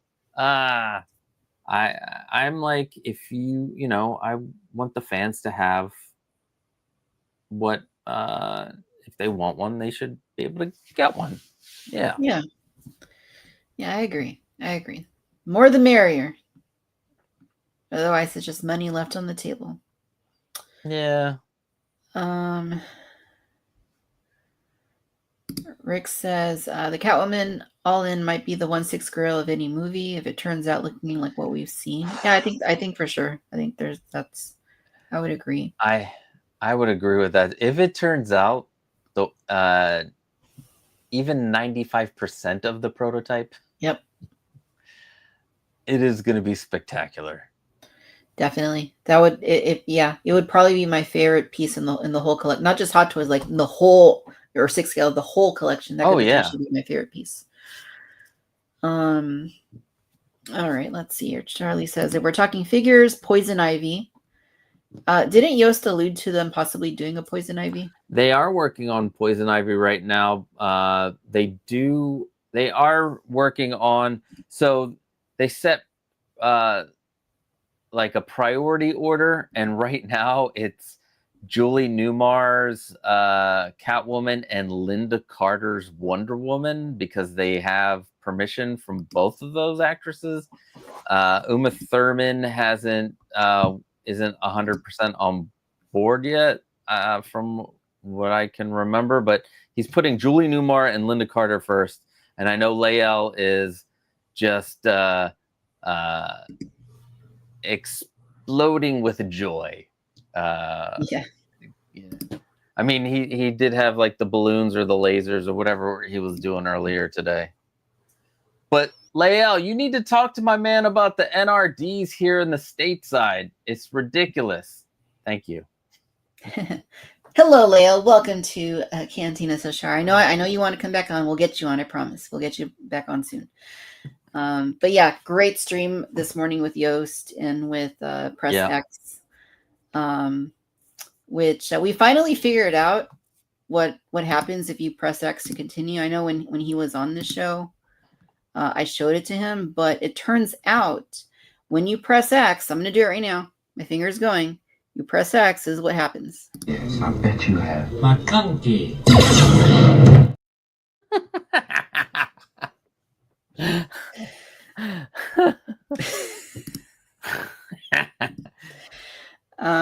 You saw it here first. Yes, you saw it here first. The Batman the Animated Series Batmobile.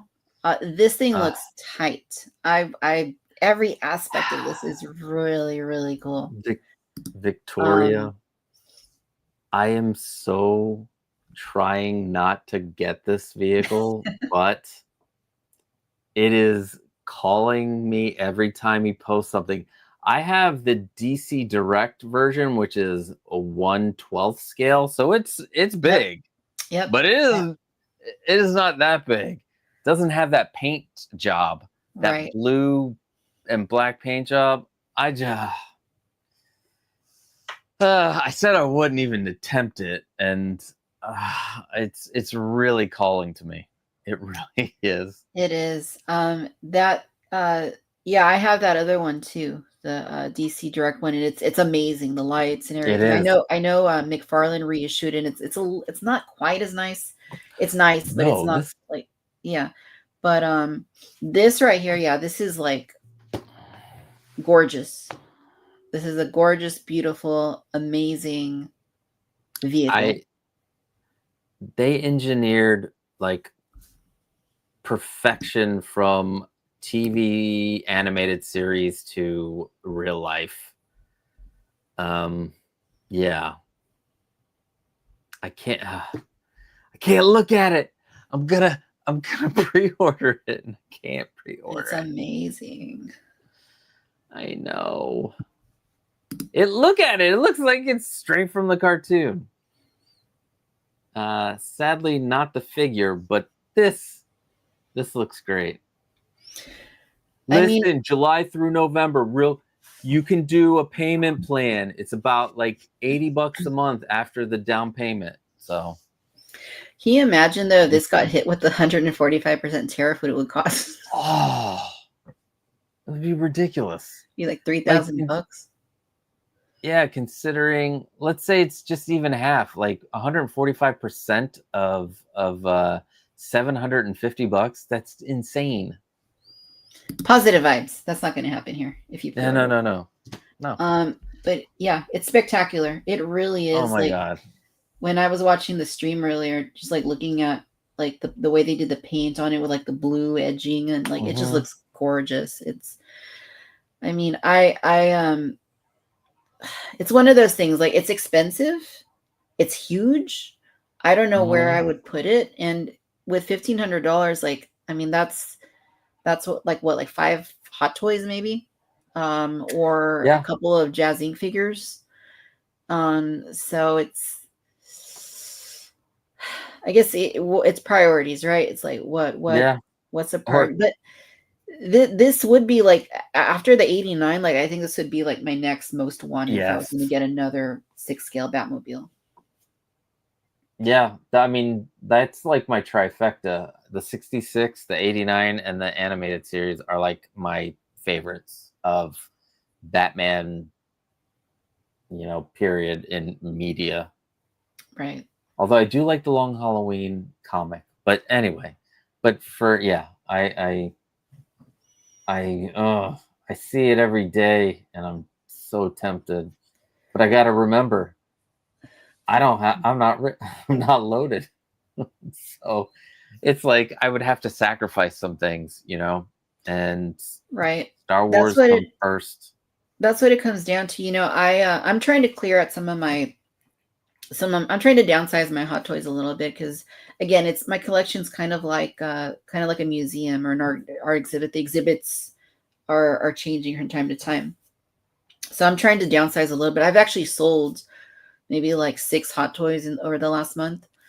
And there weren't any like I would never. There's certain ones that I would never let go of. There's just no way. But like, so the ones that I have let go of is either because they have been or they are getting updated, or because they were like an extra army builder, or it's like a figure that got a superior version. Like for example, Moff Gideon, like the season 3 one's way better than the first one. Like figures like that. Casca Reeves, I let go recently, and so I let go like 5 of those. And what I did is I purchased one of my grails, and I'll show that during new acquisitions what that was. Ooh. But yeah, so I mean that it's just like it's priorities. Like what do you value personally as a collector? What do you want to have? What means the most to you to have on display in your collection? And it's first world problems, admittedly, but that's what we're here for. That's what we're talking about. So we enjoy doing. I'm very tempted, Costa, with this Batmobile. I'm not gonna lie, I'm very tempted to pull the trigger on this one. Same. I will find a place for it. I will make one. I'll make a display case that hangs from the ceiling. I've been talking about that for a while, where you can hit a button and it'll come down, and then you can look at it for a while, and then you can have it go back up towards the ceiling. So I make display cases here. So we'll figure out a place for it. Damn it, I'm probably gonna, as soon as Yoast goes, we're gonna go into production and pre-orders are gonna stop. That's when you'll know. All right, it's do or die right now. You're in or you're out. Yeah. I wish I would have gone in on the 89 Batmobile, because I did do the Hot Toys one and they brought that back last year. And I'm very happy with it. It's an amazing piece. Nice. And Yeah, no. Yeah. But Definitely. I feel like if I was already spending that much money, I should have just gotten the Jazzy version. But I don't know. Maybe this will be the opportunity to to do that. We'll see. We shall see. There's a comment about is there a figure to go along with that? So yeah, of course there is. Yeah. Let's see if we can find it though, because like I said, this website's a little tricky to navigate. Here it is. All right, so Batman the Animated Series 1/6 scale figure, realistic body version. What do they mean by realistic body version? It's a regular body. It's a non-stock body. It's a stock body. It's got muscles and stuff, and it looks nothing like the animated series. I will say that tomorrow on my show, I'm gonna go really hard on these because I hate both of them. I do not like the realistic look to go with an animated head. The animated head doesn't look good to me. It doesn't look like it came out of the cartoon. The animated body does not look good to me. Like all right, these have joints and stuff that are showing, but this Mondo one, it looks like it came out of the cartoon to me. Here, let's zoom in on that. Yeah. So this is the Mondo one. I have so many different heads. This is the original one. This is from before the pandemic. It was these used to be $125 for these Mondo, and it came with a lot of stuff. And I pretty much gone down the line. I got the Mr. Freeze. I've got Catwoman. I have the Bruce Wayne version of this with the black Batman outfit. I got Clayface coming, Harley Quinn I have with the hyenas, the Joker. I really love Mondo's line. This won't go in the car, but that's okay. Yeah. The Jazz Inc. ones just aren't doing it for me. I know a lot of people like them, and that's awesome.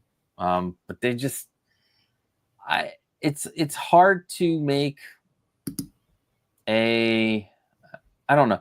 To me, like the animated stuff has to look like it's animated, and it doesn't have to be seamless.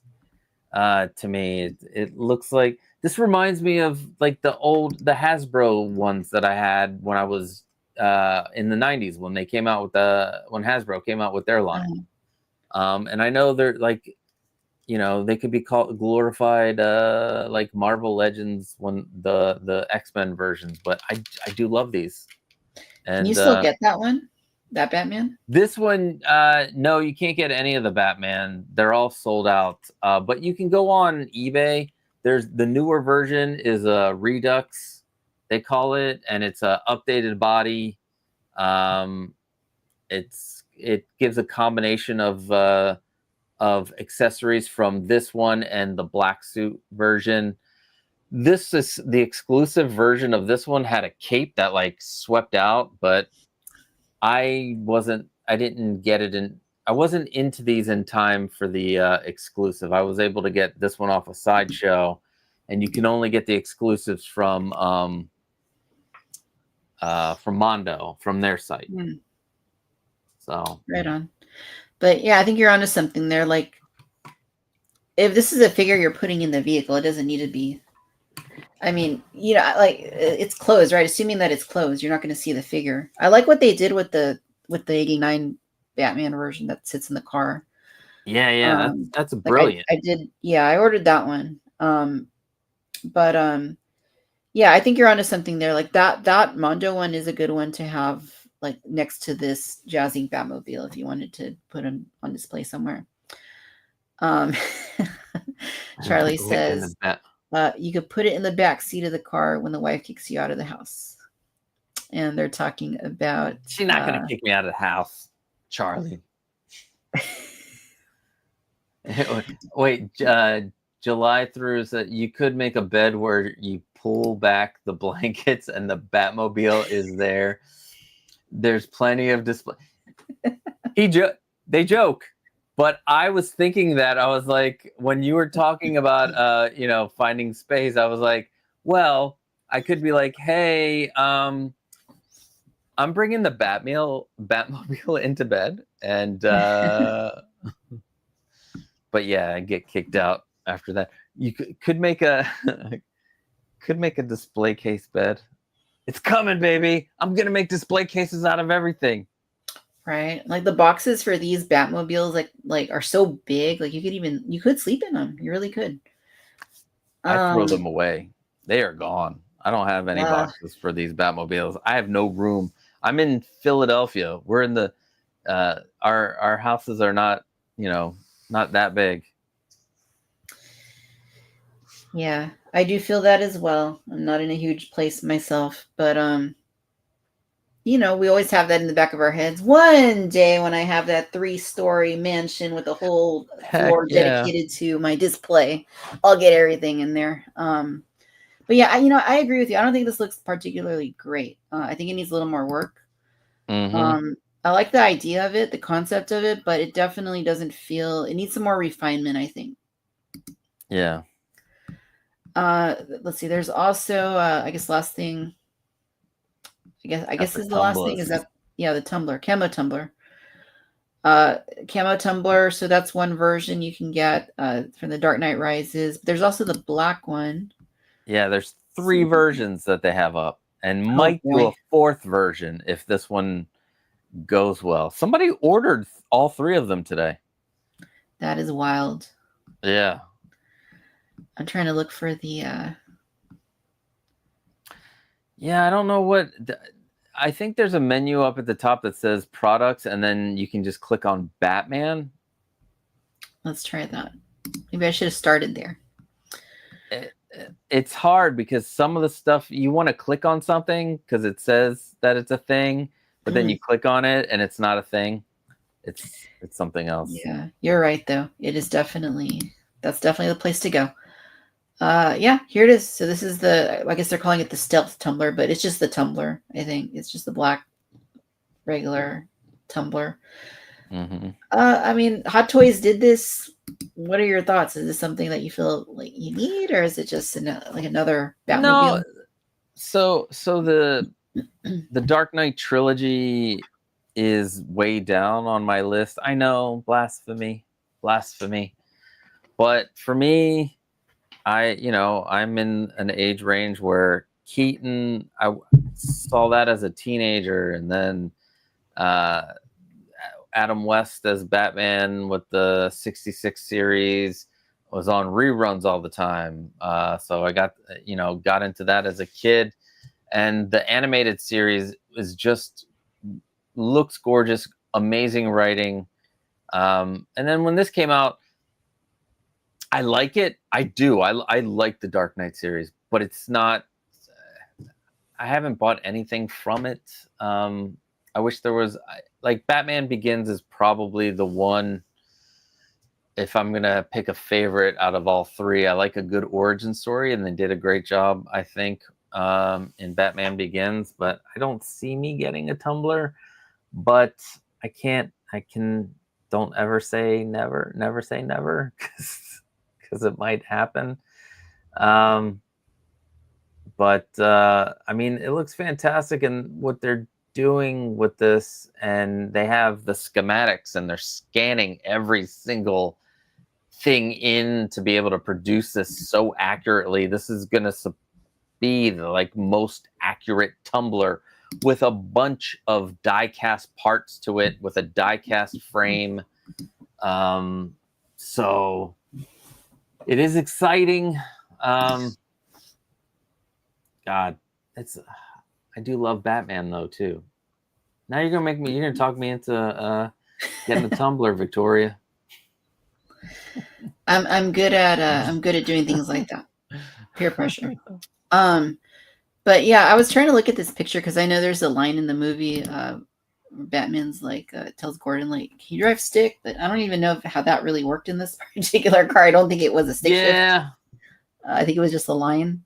Yeah. But yeah.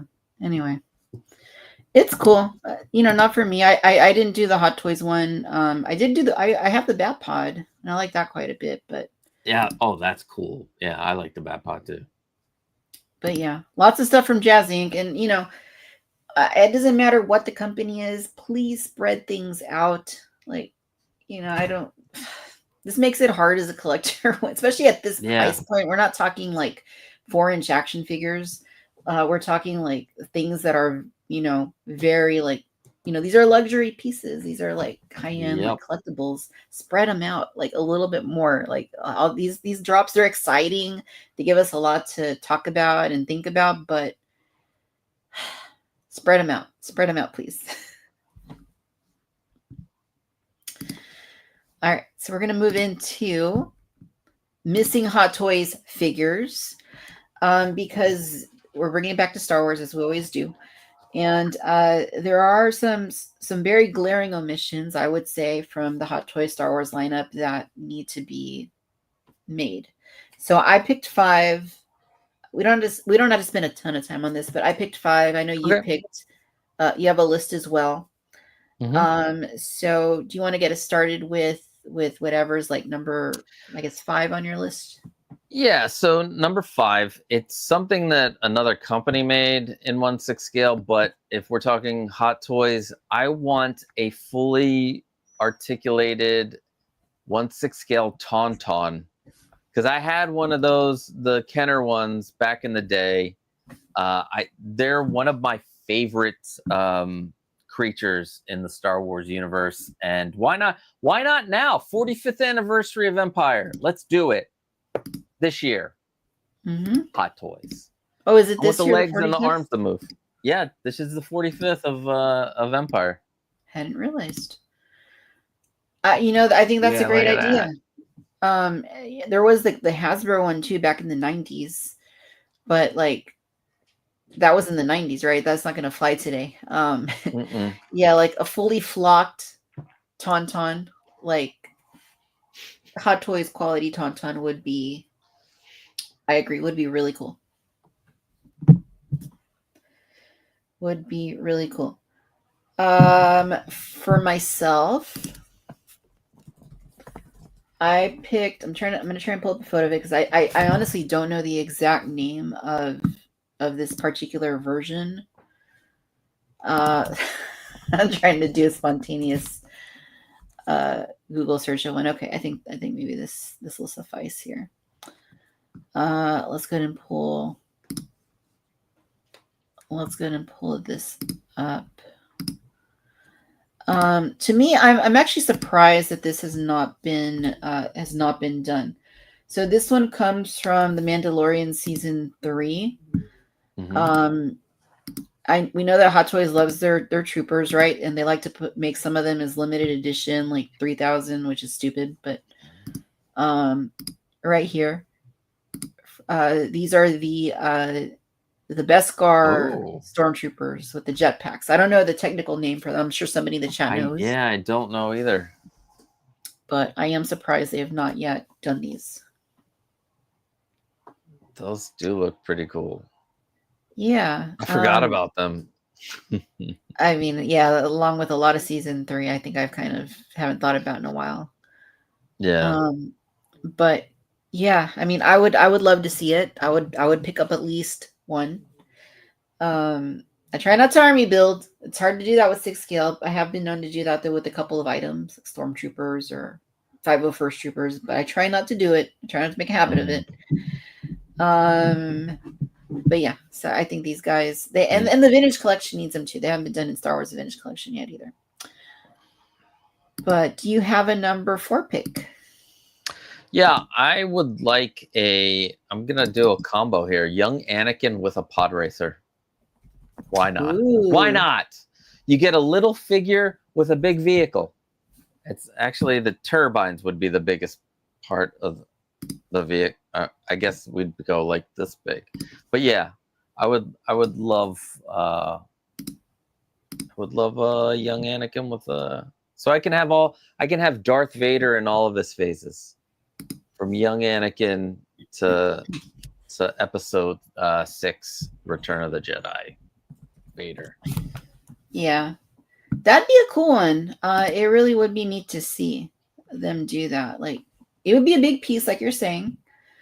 But it would be a really cool, if you had the space for it, like a really cool display.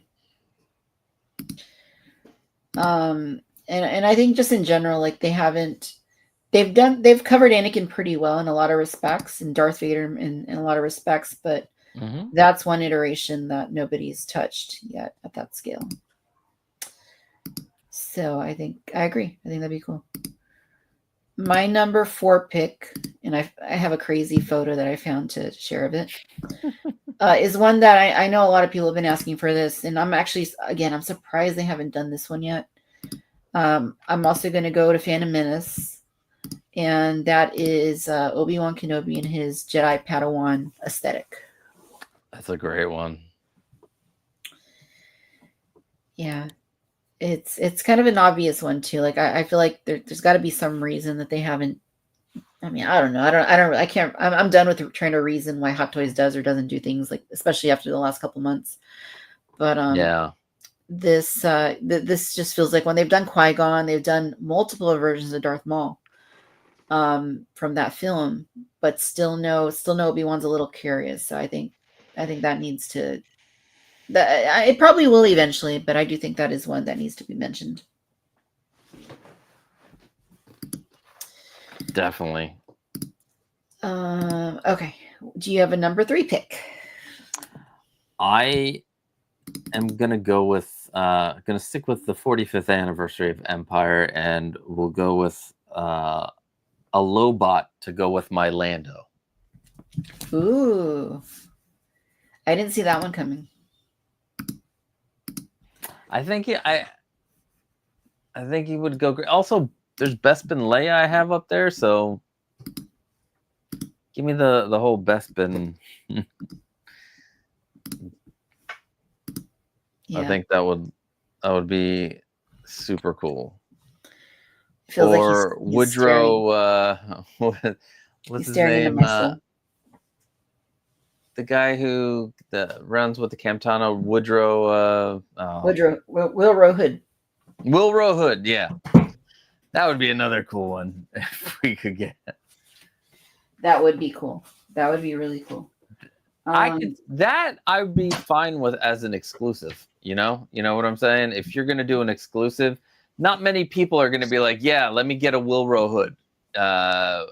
You limit it to like 1,500, and you'll sell out of them. And he's not a main character. Like, my whole thing about exclusives is it's a unique figure or collectible that doesn't mess with the main main line. So yeah. Yeah, that's a good pick. That'd be pretty cool. And I think if done right, it could be a very impressive. It'd probably be like on the par of like Galen or so, like one of those that's just like beautiful. Mhm. Maybe just stands there and looks pretty. But yeah, Yep. I think this would definitely do that. Can I show you something real quick? Yeah. Because you mentioned Bespin Leia, and I used to have Bespin Leia. I know at some point I ended up selling it off. I'm trying to remember what the exact reason was, and I can't. I don't know if it was just it didn't. I think at the time it didn't really fit with anything. Because it was before we had the 2.0 Bespin Luke. It was before there was. It might have been like right before. I don't even remember if Lando was out yet at that point. He might have been coming or something. But I ended up selling it. However, we were doing spring cleaning here at our house over the last week or so. And guess what? Mhm. Guess what I found in one of my closets. So What? first I found this right here. This is the display base. Wait, you sold it without the base? Well, so I found the base, but not only that. I forget why I ended up with this. I think there must have been some QC issue. But I also found the body. Oh my gosh. So all I need is the head, and then I'm head. set. So if anyone has the head or knows where I can buy the head, because I looked on eBay, I couldn't find any. Wow. It's got the hands, it's got the feet. Like all it needs is the head, and I've got I'm sure I can find a crotch grabber somewhere in my collection to put on here. Definitely. If I could get the head, I would have a whole Bespin Leia figure. So yeah, you don't need much for Bespin Leia. Yeah, the outfit is the hardest. Yeah, somebody will have a head out there. Yeah, if anyone has a lead on a head for this figure, please at me, because I want to know where it's at so that I can buy it. And right or wrong, because I shouldn't have sold that figure. I don't know what I was thinking at the time. It's Leia. How do you sell Leia? I have no idea.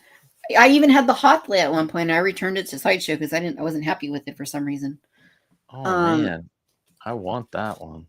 It was nice, but she was kind of chunky. Like the body just wasn't right. Yeah. But yeah, Bespin Escape Leia. If they do that, then that would be cool. I know they teased that one too. All right. So you mentioned Lobot. Okay, I'm going to show you guys my number 3. This is another one that they've teased. I don't know why it's taking forever and a half, but it is. And let's get a good looking picture of this character. Here. Oh, I got the perfect picture of him. All right. I don't know why he's taking so long, but where is our Bespin Han? Damn it. You are correct. You are correct. 45th anniversary of Empire.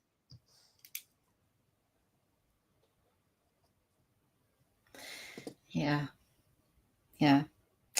We need him. Like I was excited when they announced the Endor version, but yeah, at the same time I was like, but what about the Bespin version they had teased like years before? Years.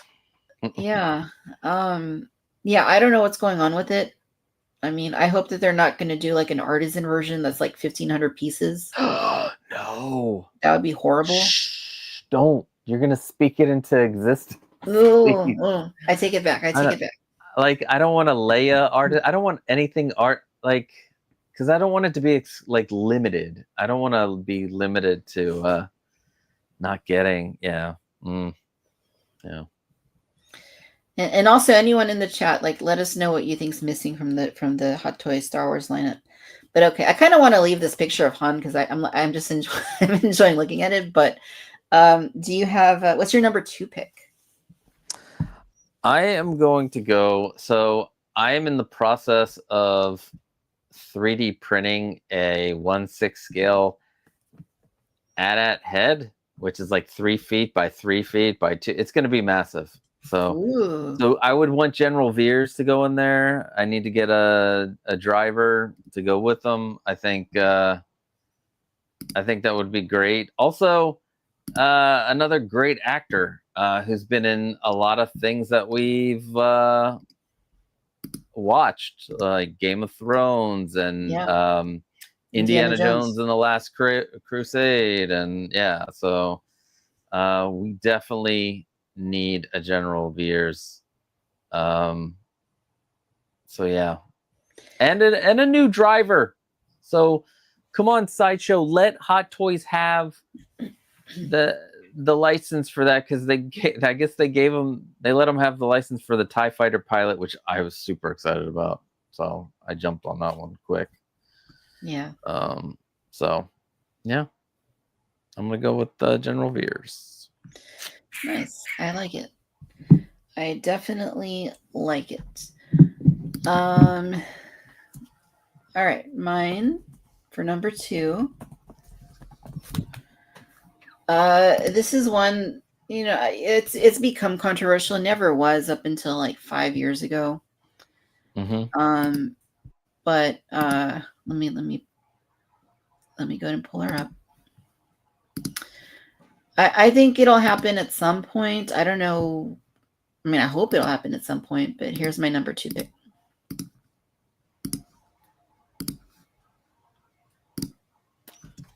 I knew you were going to bring this one up. I knew it.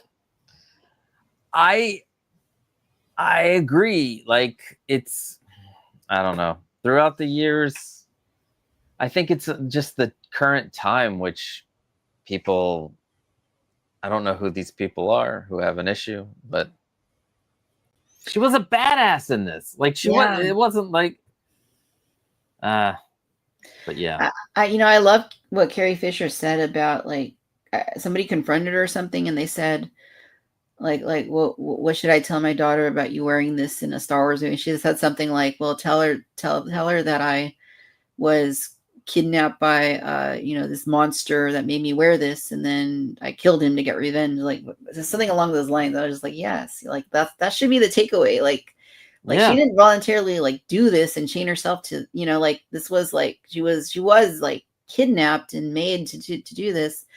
I talked to Hasbro years. It's probably been like 4 or 5 years, like back when there were like rumors that Disney was saying no figures of her in this outfit. And Hasbro told me that there's no rule like that in place. No mandate from Lucasfilm or Disney. There's nothing like that. We're just seeing a lack of product because I think that's the companies consciously trying to avoid doing it for any like blowback reasons. But I mean, it's definitely doable.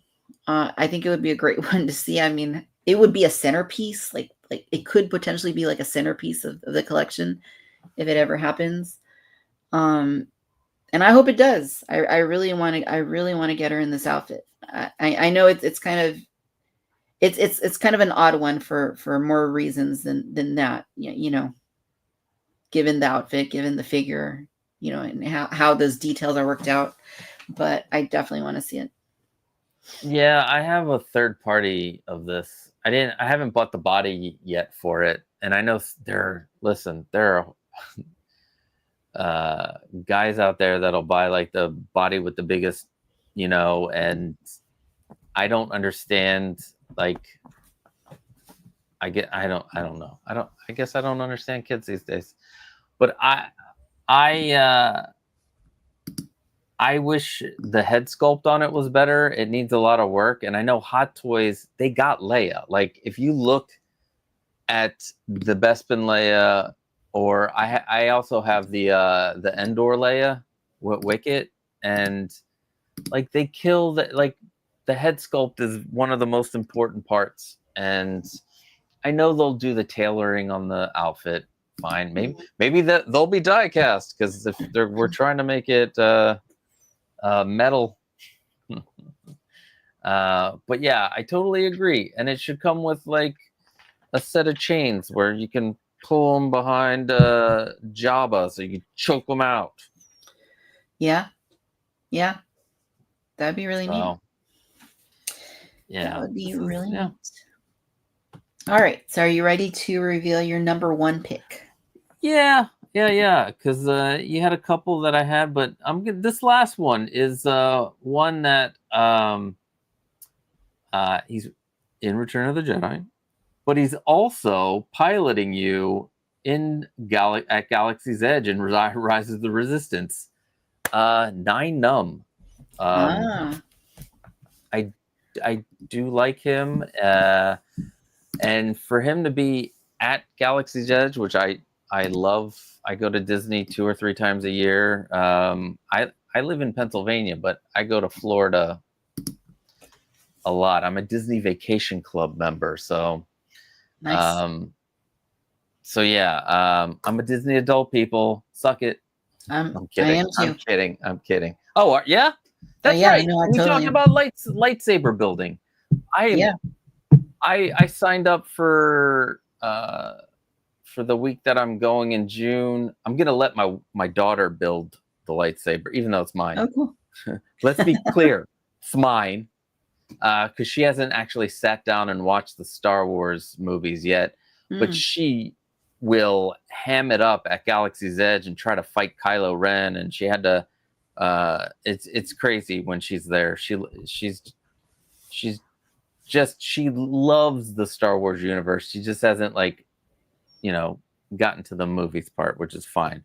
But Nine Numb, Return of the Jedi, Galaxy's Edge, let's do it. He's easy. He's a creature. No license. No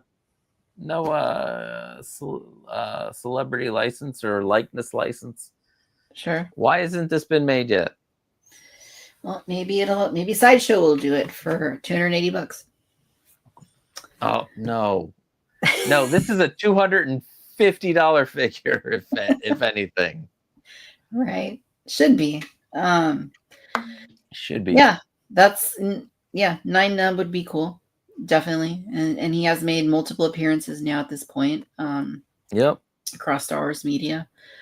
All right, so I'm going to reveal my number one. I've been trying to go with my list. I've been trying to go practical, what's feasible, except maybe Hustler. I mean, to me it's feasible, but I also know she'd probably be like $600. But this one is just so obvious that I'm actually like borderline mad that it hasn't been touched on, other than when it was touched on, but only for 1,500 people. Yeah. Come on. Anakin Skywalker, dark side version, 20th anniversary of Revenge of the Sith. The actual anniversary was a few days ago. Where is our 2.0 or 3.0 at this point? I guess I don't even know. I'm kind of lost track. This is what the people want. Like, I don't understand. I'm not going to beat a dead horse. I'm just going to say, I don't get the logic. It makes no sense in celebrating an anniversary, but not celebrating the anniversary, and making the figure, but not making the figure, and limiting the figure not once, but twice to an artisan version without a corresponding collector edition version or a DX version with light side and dark head likenesses. What did I say? Light side and dark side likenesses.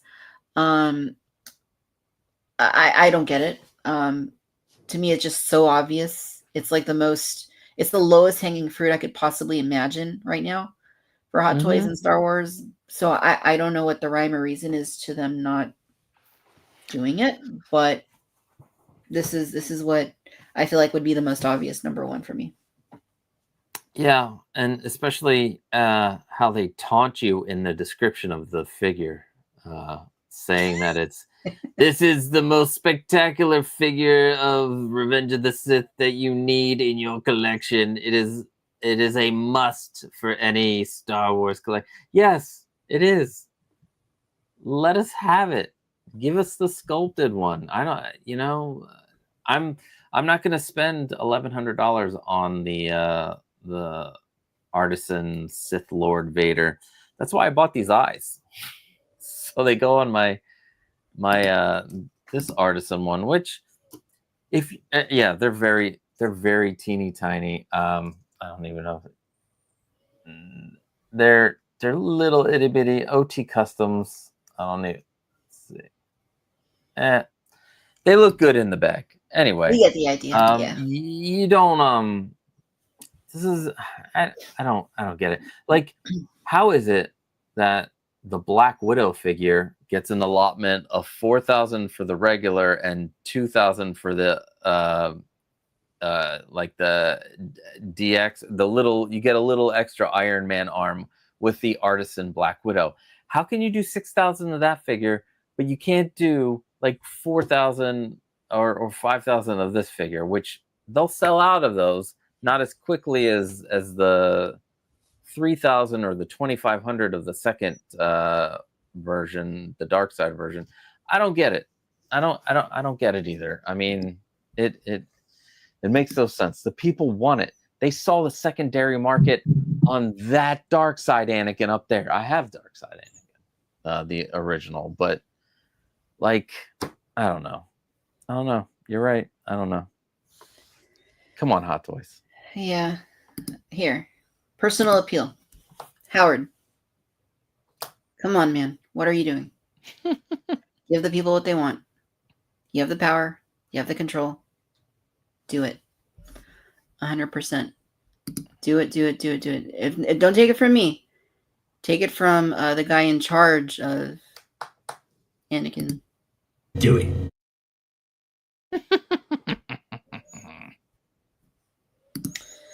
All right. Well, I'm going to read through a few of these, see what people are asking for. July to Remember says Pre Vizsla. That would be an interesting one. I think it'd be a really cool one. Pre Vizsla. Let's see. Charlie Unicorn says Admiral Radis and Admiral Akbar would be really swell to get one day. Fantastic, yeah. Allison says Shannon McRandall version of Mara Jade. Ooh, that'd be Legends. Legends, and they like their Legends, right? They've been doing some. Yeah, Legends they do. lately. Yep. Charlie Unicorn says Darkside Ray and Darkside Jar Jar. Charlie, you can make your Darkside Jar Jar with the Jar Jar that's up for pre-order very easily. I mean, his eyes are yellow, so you're already halfway there. Let's get a robe on him. Yeah, I bet you a lot of people will be making a Darkside Jar Jar out of that Jar Jar. I guarantee it as well. Mary says number 1 Asajj Ventress and number 2 Mon Mothma from Andor.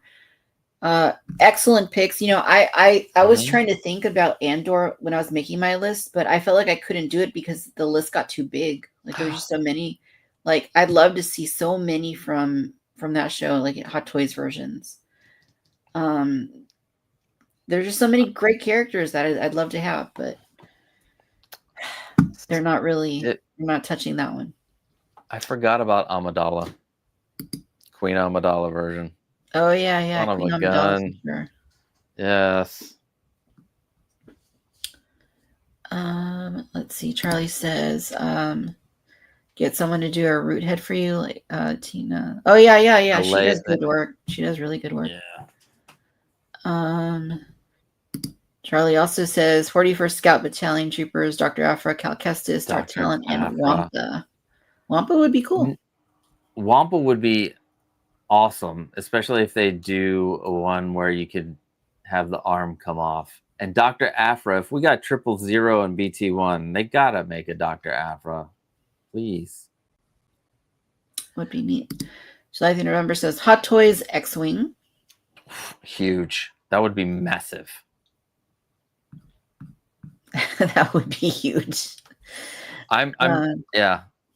The cockpit alone is massive. So to have all the wings, same thing with the TIE fighter. Yeah.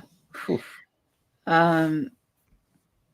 Stiff Kittens review says Theed Throne Room Amidala, and I'm done. I got the Play Toys version. It's very good.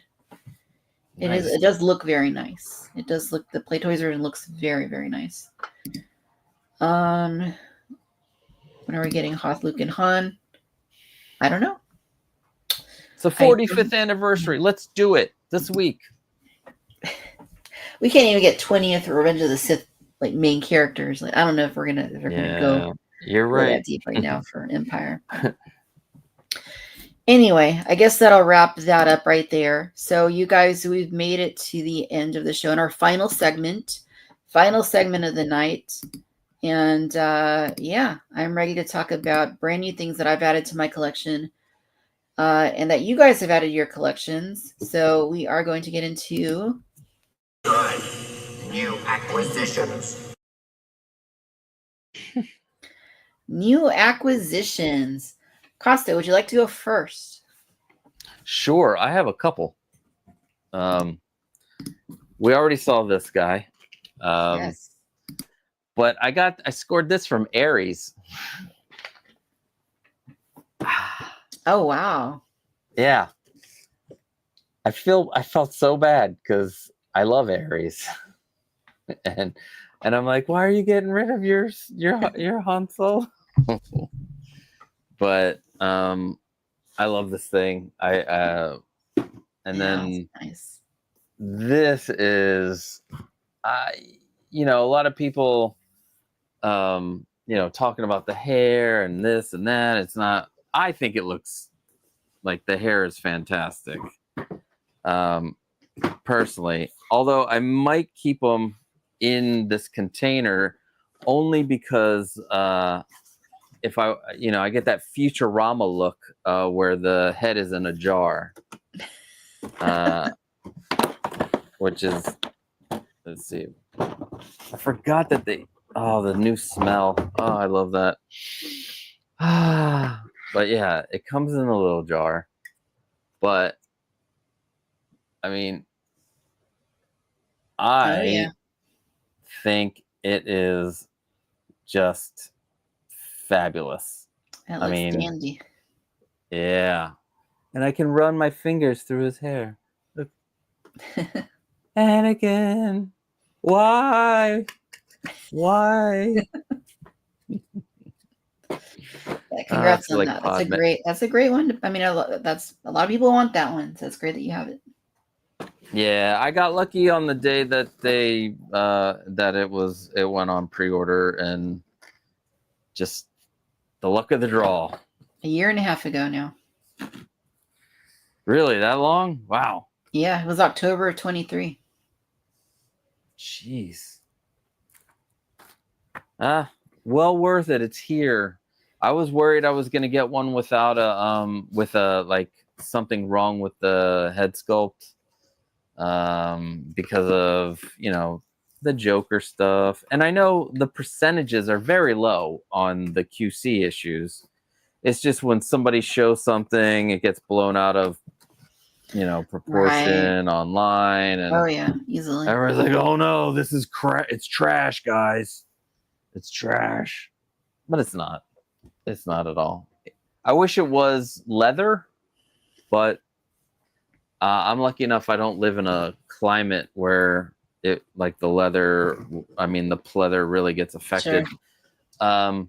That Dark Side Anakin, I got him in 2018 off of Sideshow, and still looks pretty damn good. And I haven't 303 wiped or anything, so yeah. Nice. Well, excellent pickups. Is that it? Just those two? Yeah. And like it seems like everything's coming at once, even though I've ordered over long periods of time. So right. Yeah. Very nice. Well, congrats on those pickups. It is very cool that you got the Stormtrooper Han from Ares, and yeah, and of course Artisan Anakin. I mean, those are tremendous. I don't mean just those two as in that's it. No, like those are like those are the two. Like those are amazing. All right, so I will go next. Let's start with some dinosaurs. Dinosaurs, you guys, dinosaurs. I've been in a dinosaur sort of mood lately. I have a Jurassic World one. I showed some last week, but I'm going to start with these dinosaurs from this company I recently discovered. It's called Hallow on Good. I hope I'm saying it right. Hallow on Good. T-Rex. There's two versions that you can pick from. So I got one of these versions. I'm going to show you guys which one I got. I also got I bought 3 of their dinosaurs because I discovered them and I really liked what I saw. Triceratops. Again, there's 2 versions of them. I opted for one version. And then the last one, my favorite dinosaur, Stegosaurus. There's 3 versions of this one. I selected one. So I'm going to show you guys what they look like out of the box because I was outside earlier with them and taking some pics. All right, so the first one here. We got a T-Rex. This is the Hallow on Good T-Rex. I think these are 1/35 scale. So they're not like super big. And they're not super small either. It's a decent size for the shelf without having to sacrifice a lot of shelf space. But it looks really, really nice. If we could get the camera to focus on this a little more. Maybe we won't, but it's a really nice figure. Wow. That's not really working out. But I'll post some pics on Instagram, but it's really nice. I really like the way this turned out. I got like the more bluish kind of one because there's also the more yellow-green version. It's got a retractable jaw, so you can open it up like this. And I will say like the accuracy on here in terms of like what I like about this company is that their toys look really accurate, or statues or whatever you want to call them. It's just very detailed. Like the scales and everything are very, very detailed. There's a lot of, and the paint, I think the paint is like what really caught my attention on these because they're colorful. A lot of dinosaur toys, as I'm sure you know, are kind of drab looking. They're green or they're brown. And, I mean, we don't know. Dinosaurs could have been colorful. So I like having a little color in my dinosaurs. Next one was the Triceratops. So again, I got the more bluish tone version as opposed to like the greenish one. And the Triceratops is just freaking beautiful. It is a work of blurry art. No, it's not blurry. It's just blurry. It doesn't really look like this in real life. I'm promising it doesn't. It looks very nice. The horns are nice and long. It's kind of like looking up a little bit. And it's just a really, really gorgeous little guy.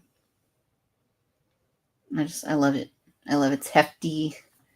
Feels great in my hand. Like it just feels really nice. Like it's kind of like not soft, but it's not like super. It's rigid, but it feels like nice. It feels really nice. Hard to explain. All right, and then this one was the hardest one for me to decide because as you saw, the Stegosaurus. There are 3 paint variations, and I thought they all looked great. They all really looked great. But again, I'm opting for colorful. I'm opting for unique. And this company, they offer that. So for my Stegosaurus, I got what's probably the most colorful one of all. And that is this one right here. Oh. So this is it's kind of like a greenish blue, I guess, up here up front. Then it fades into this red at the back. And then the plates are like blue and orange. And then I love the head. I know the head's not going to show up because it's tiny here, but it's got like a really nice, like reptilian looking head. And yeah, it's just a really, really cool. I love the silhouette.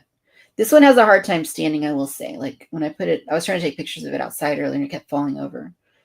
So that's my only gripe with this one, but I didn't have that issue with the others really. But yeah, so Hallow on Good is the company. I got these from, I think it's called Lena Toys or Lena Time Toys. And they did ship I didn't realize this when I bought them, but they actually did ship from, I think, from Hong Kong. But thankfully, there wasn't like a tariff assessed to them. And then one more. This is Jurassic World, Mattel's Jurassic World line. This one just came in.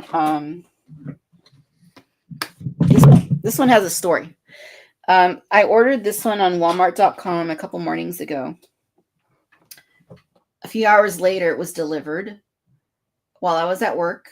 I checked the camera I wanted to see, and it was just chilling on the porch, not in a box, not in a bag.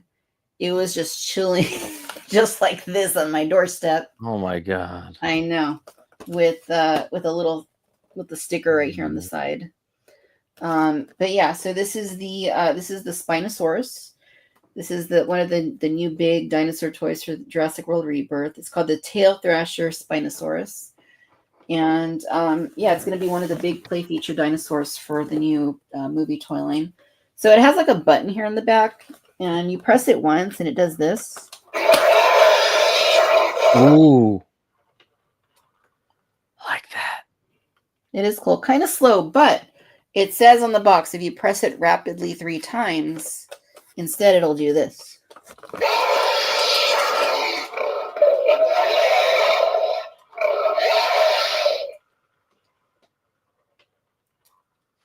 So it goes a little faster, then it slows down again. I don't get why it slows down like that. I think it's kind of odd. But, you know, it's going to be on the shelf. I'm not going to be there hammering on that button very often. But yeah, it looks really nice. The sculpt is decent. Coloring's pretty good. And then I do like that fluid sort of feature. The tail looks like an eel. Waggy tail. It's a neat piece. It is a neat piece for sure to add to the collection. Other than that, one more. I mentioned earlier that I ended up selling off a few Hot Toys in order to clear some space, in order to obtain what's been my grail for years. This is something that came out like the year after I got into Hot Toys. And it was just expensive, so I didn't buy it at the time. And then from there, it just got more and more expensive as time drew on. But I'm going to show you guys what it is. Some of you, if you follow me on Instagram, I'm sure you guys know what it is. You've seen it, but I'm going to show you what it was, what I've just added to my collection, and that I am very happy with. It's definitely a centerpiece to my collection, and that is going to be the Hot Toys Star Wars Grand Moff Tarkin and Darth Vader 2-pack. Oh, nice. Yeah. I've been after this one a long time. But like I said, you know, trying to prioritize, trying to focus more on the Hot Toys that I really want, the ones that are really going to do it for me, really bring me joy. And these 2 figures, I mean, I have other Vaders, yes. But the A New Hope Vader has always been my favorite costume. I just love the way it looks with the matte helmet and the asymmetrical mask and other details. But also Tarkin. Like, Tarkin was like the main thing that I missed out on back in the day that I really, really wanted to add. Will they do another Tarkin in the future? I don't know. Maybe, maybe not. But I'm glad that I have him because I love Peter Cushing and I really wanted the figure. And Leia was my very first Hot Toy. So I got her here in the scene along with those 2. And then the light up pieces from the Stormtrooper figures that came with those. Of course, it has the interrogation droid. It came with a chair, which I don't have the chair in here because I didn't have any use for the chair. And then I threw a Stormtrooper in there as well. Nice. But yeah, I'm really happy with how these turned out. I mean, like, Tarkin is just, you know, he was incredible back when the figure came out. I know that, like, after all these years, you know, he's not maybe quite as impressive as he once was, but he's still pretty impressive. Like, he still looks really, really nice. And he definitely has got that shelf presence. So I'm very happy with him. And again, also with the Darth Vader. The Darth Vader just looks really nice as well. This was a factory sealed box. And it was like, I was a little concerned because I know there have been people that have had pleather flaking issues on Darth Vader's before. I was a little concerned given what it costs. I didn't want to receive it and open up the factory sealed box to find anything like that. Thankfully, it's perfect. There's not a single like issue with these figures. Like, they're perfect. Just as I assume they would have been in 2017. So hopefully that continues to be the case for a long time to come. But yeah, this little scene that I created with those figures, like, I mean, that for me, that's like what Hot Toys is about. Like, we're creating moments, like, when you can. Yeah, I'm very, very happy with this acquisition. Grail acquired. So of course, once you add a Grail to your collection, there's a new Grail, right? So now I have a new Grail to work towards someday.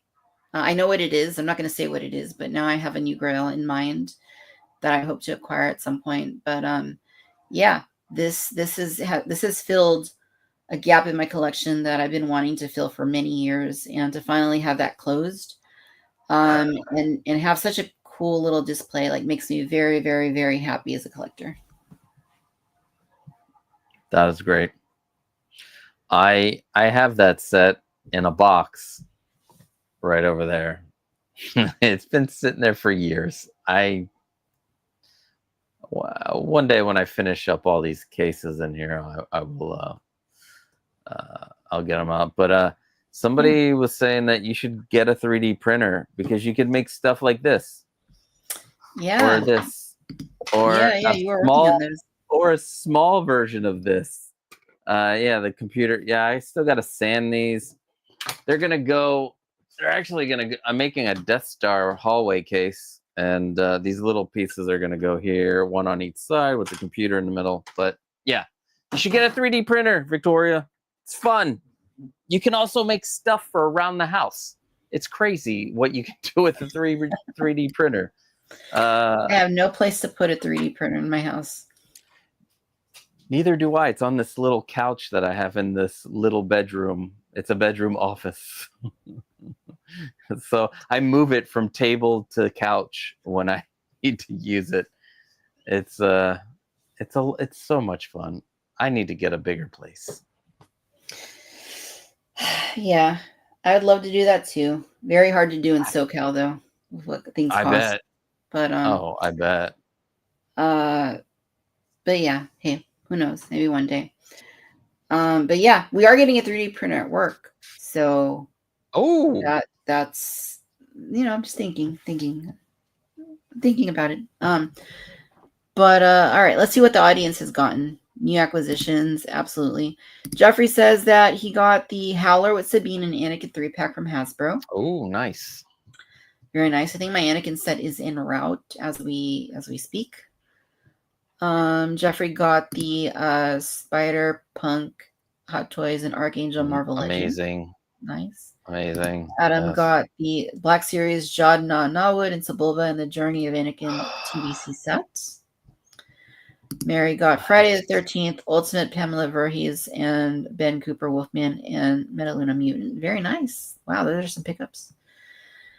Let's see here. I just realized I did get something else and I don't have it on me, but I'll show it next week. It's not a big deal. Stiff Kittens reviews. I got the Play Toys Amidala, as said, the Disney Store Limited Edition Hothlana doll, which is huge, nearly quarter scale. It is I saw that. I think it's 16 inches. I saw it at Galaxy's Edge. They had it there, and it was like recently. It was like, I was surprised at how big it was. It was really, really big. Michael says, got the TVC Mandalorian Commando. Yeah, it's a solid figure. I really like the way that turned out. Joshin says, my new acquisition, a good friend hooked me up with the near complete Series 2 Pachycephalosaurus with the restraints and mass capture gear minus the price, minus the tag. $25, but it's not a huge loss. Awesome. Allison says, my pickup this week is more modest than the past, but still packs a punch. Sealed pack of Star Wars Series 1 cards from 1977. Wow. Sealed? From 1977? With the gum? Wow. I mean, that's cool and all, but should that be in your house? That belongs in a museum. That is way cool. Congrats on that pickup. Let's see. Stickins has also picked up the armored Wonder Wonder Woman unmasked cause baby yesterday. Let's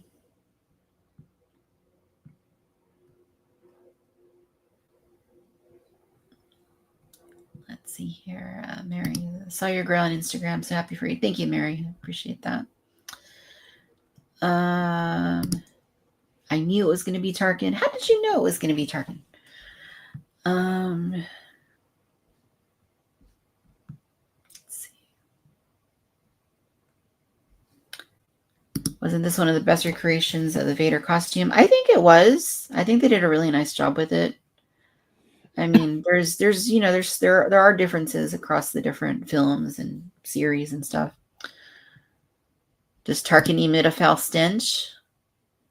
It would be really good for movie accuracy, according to Leia.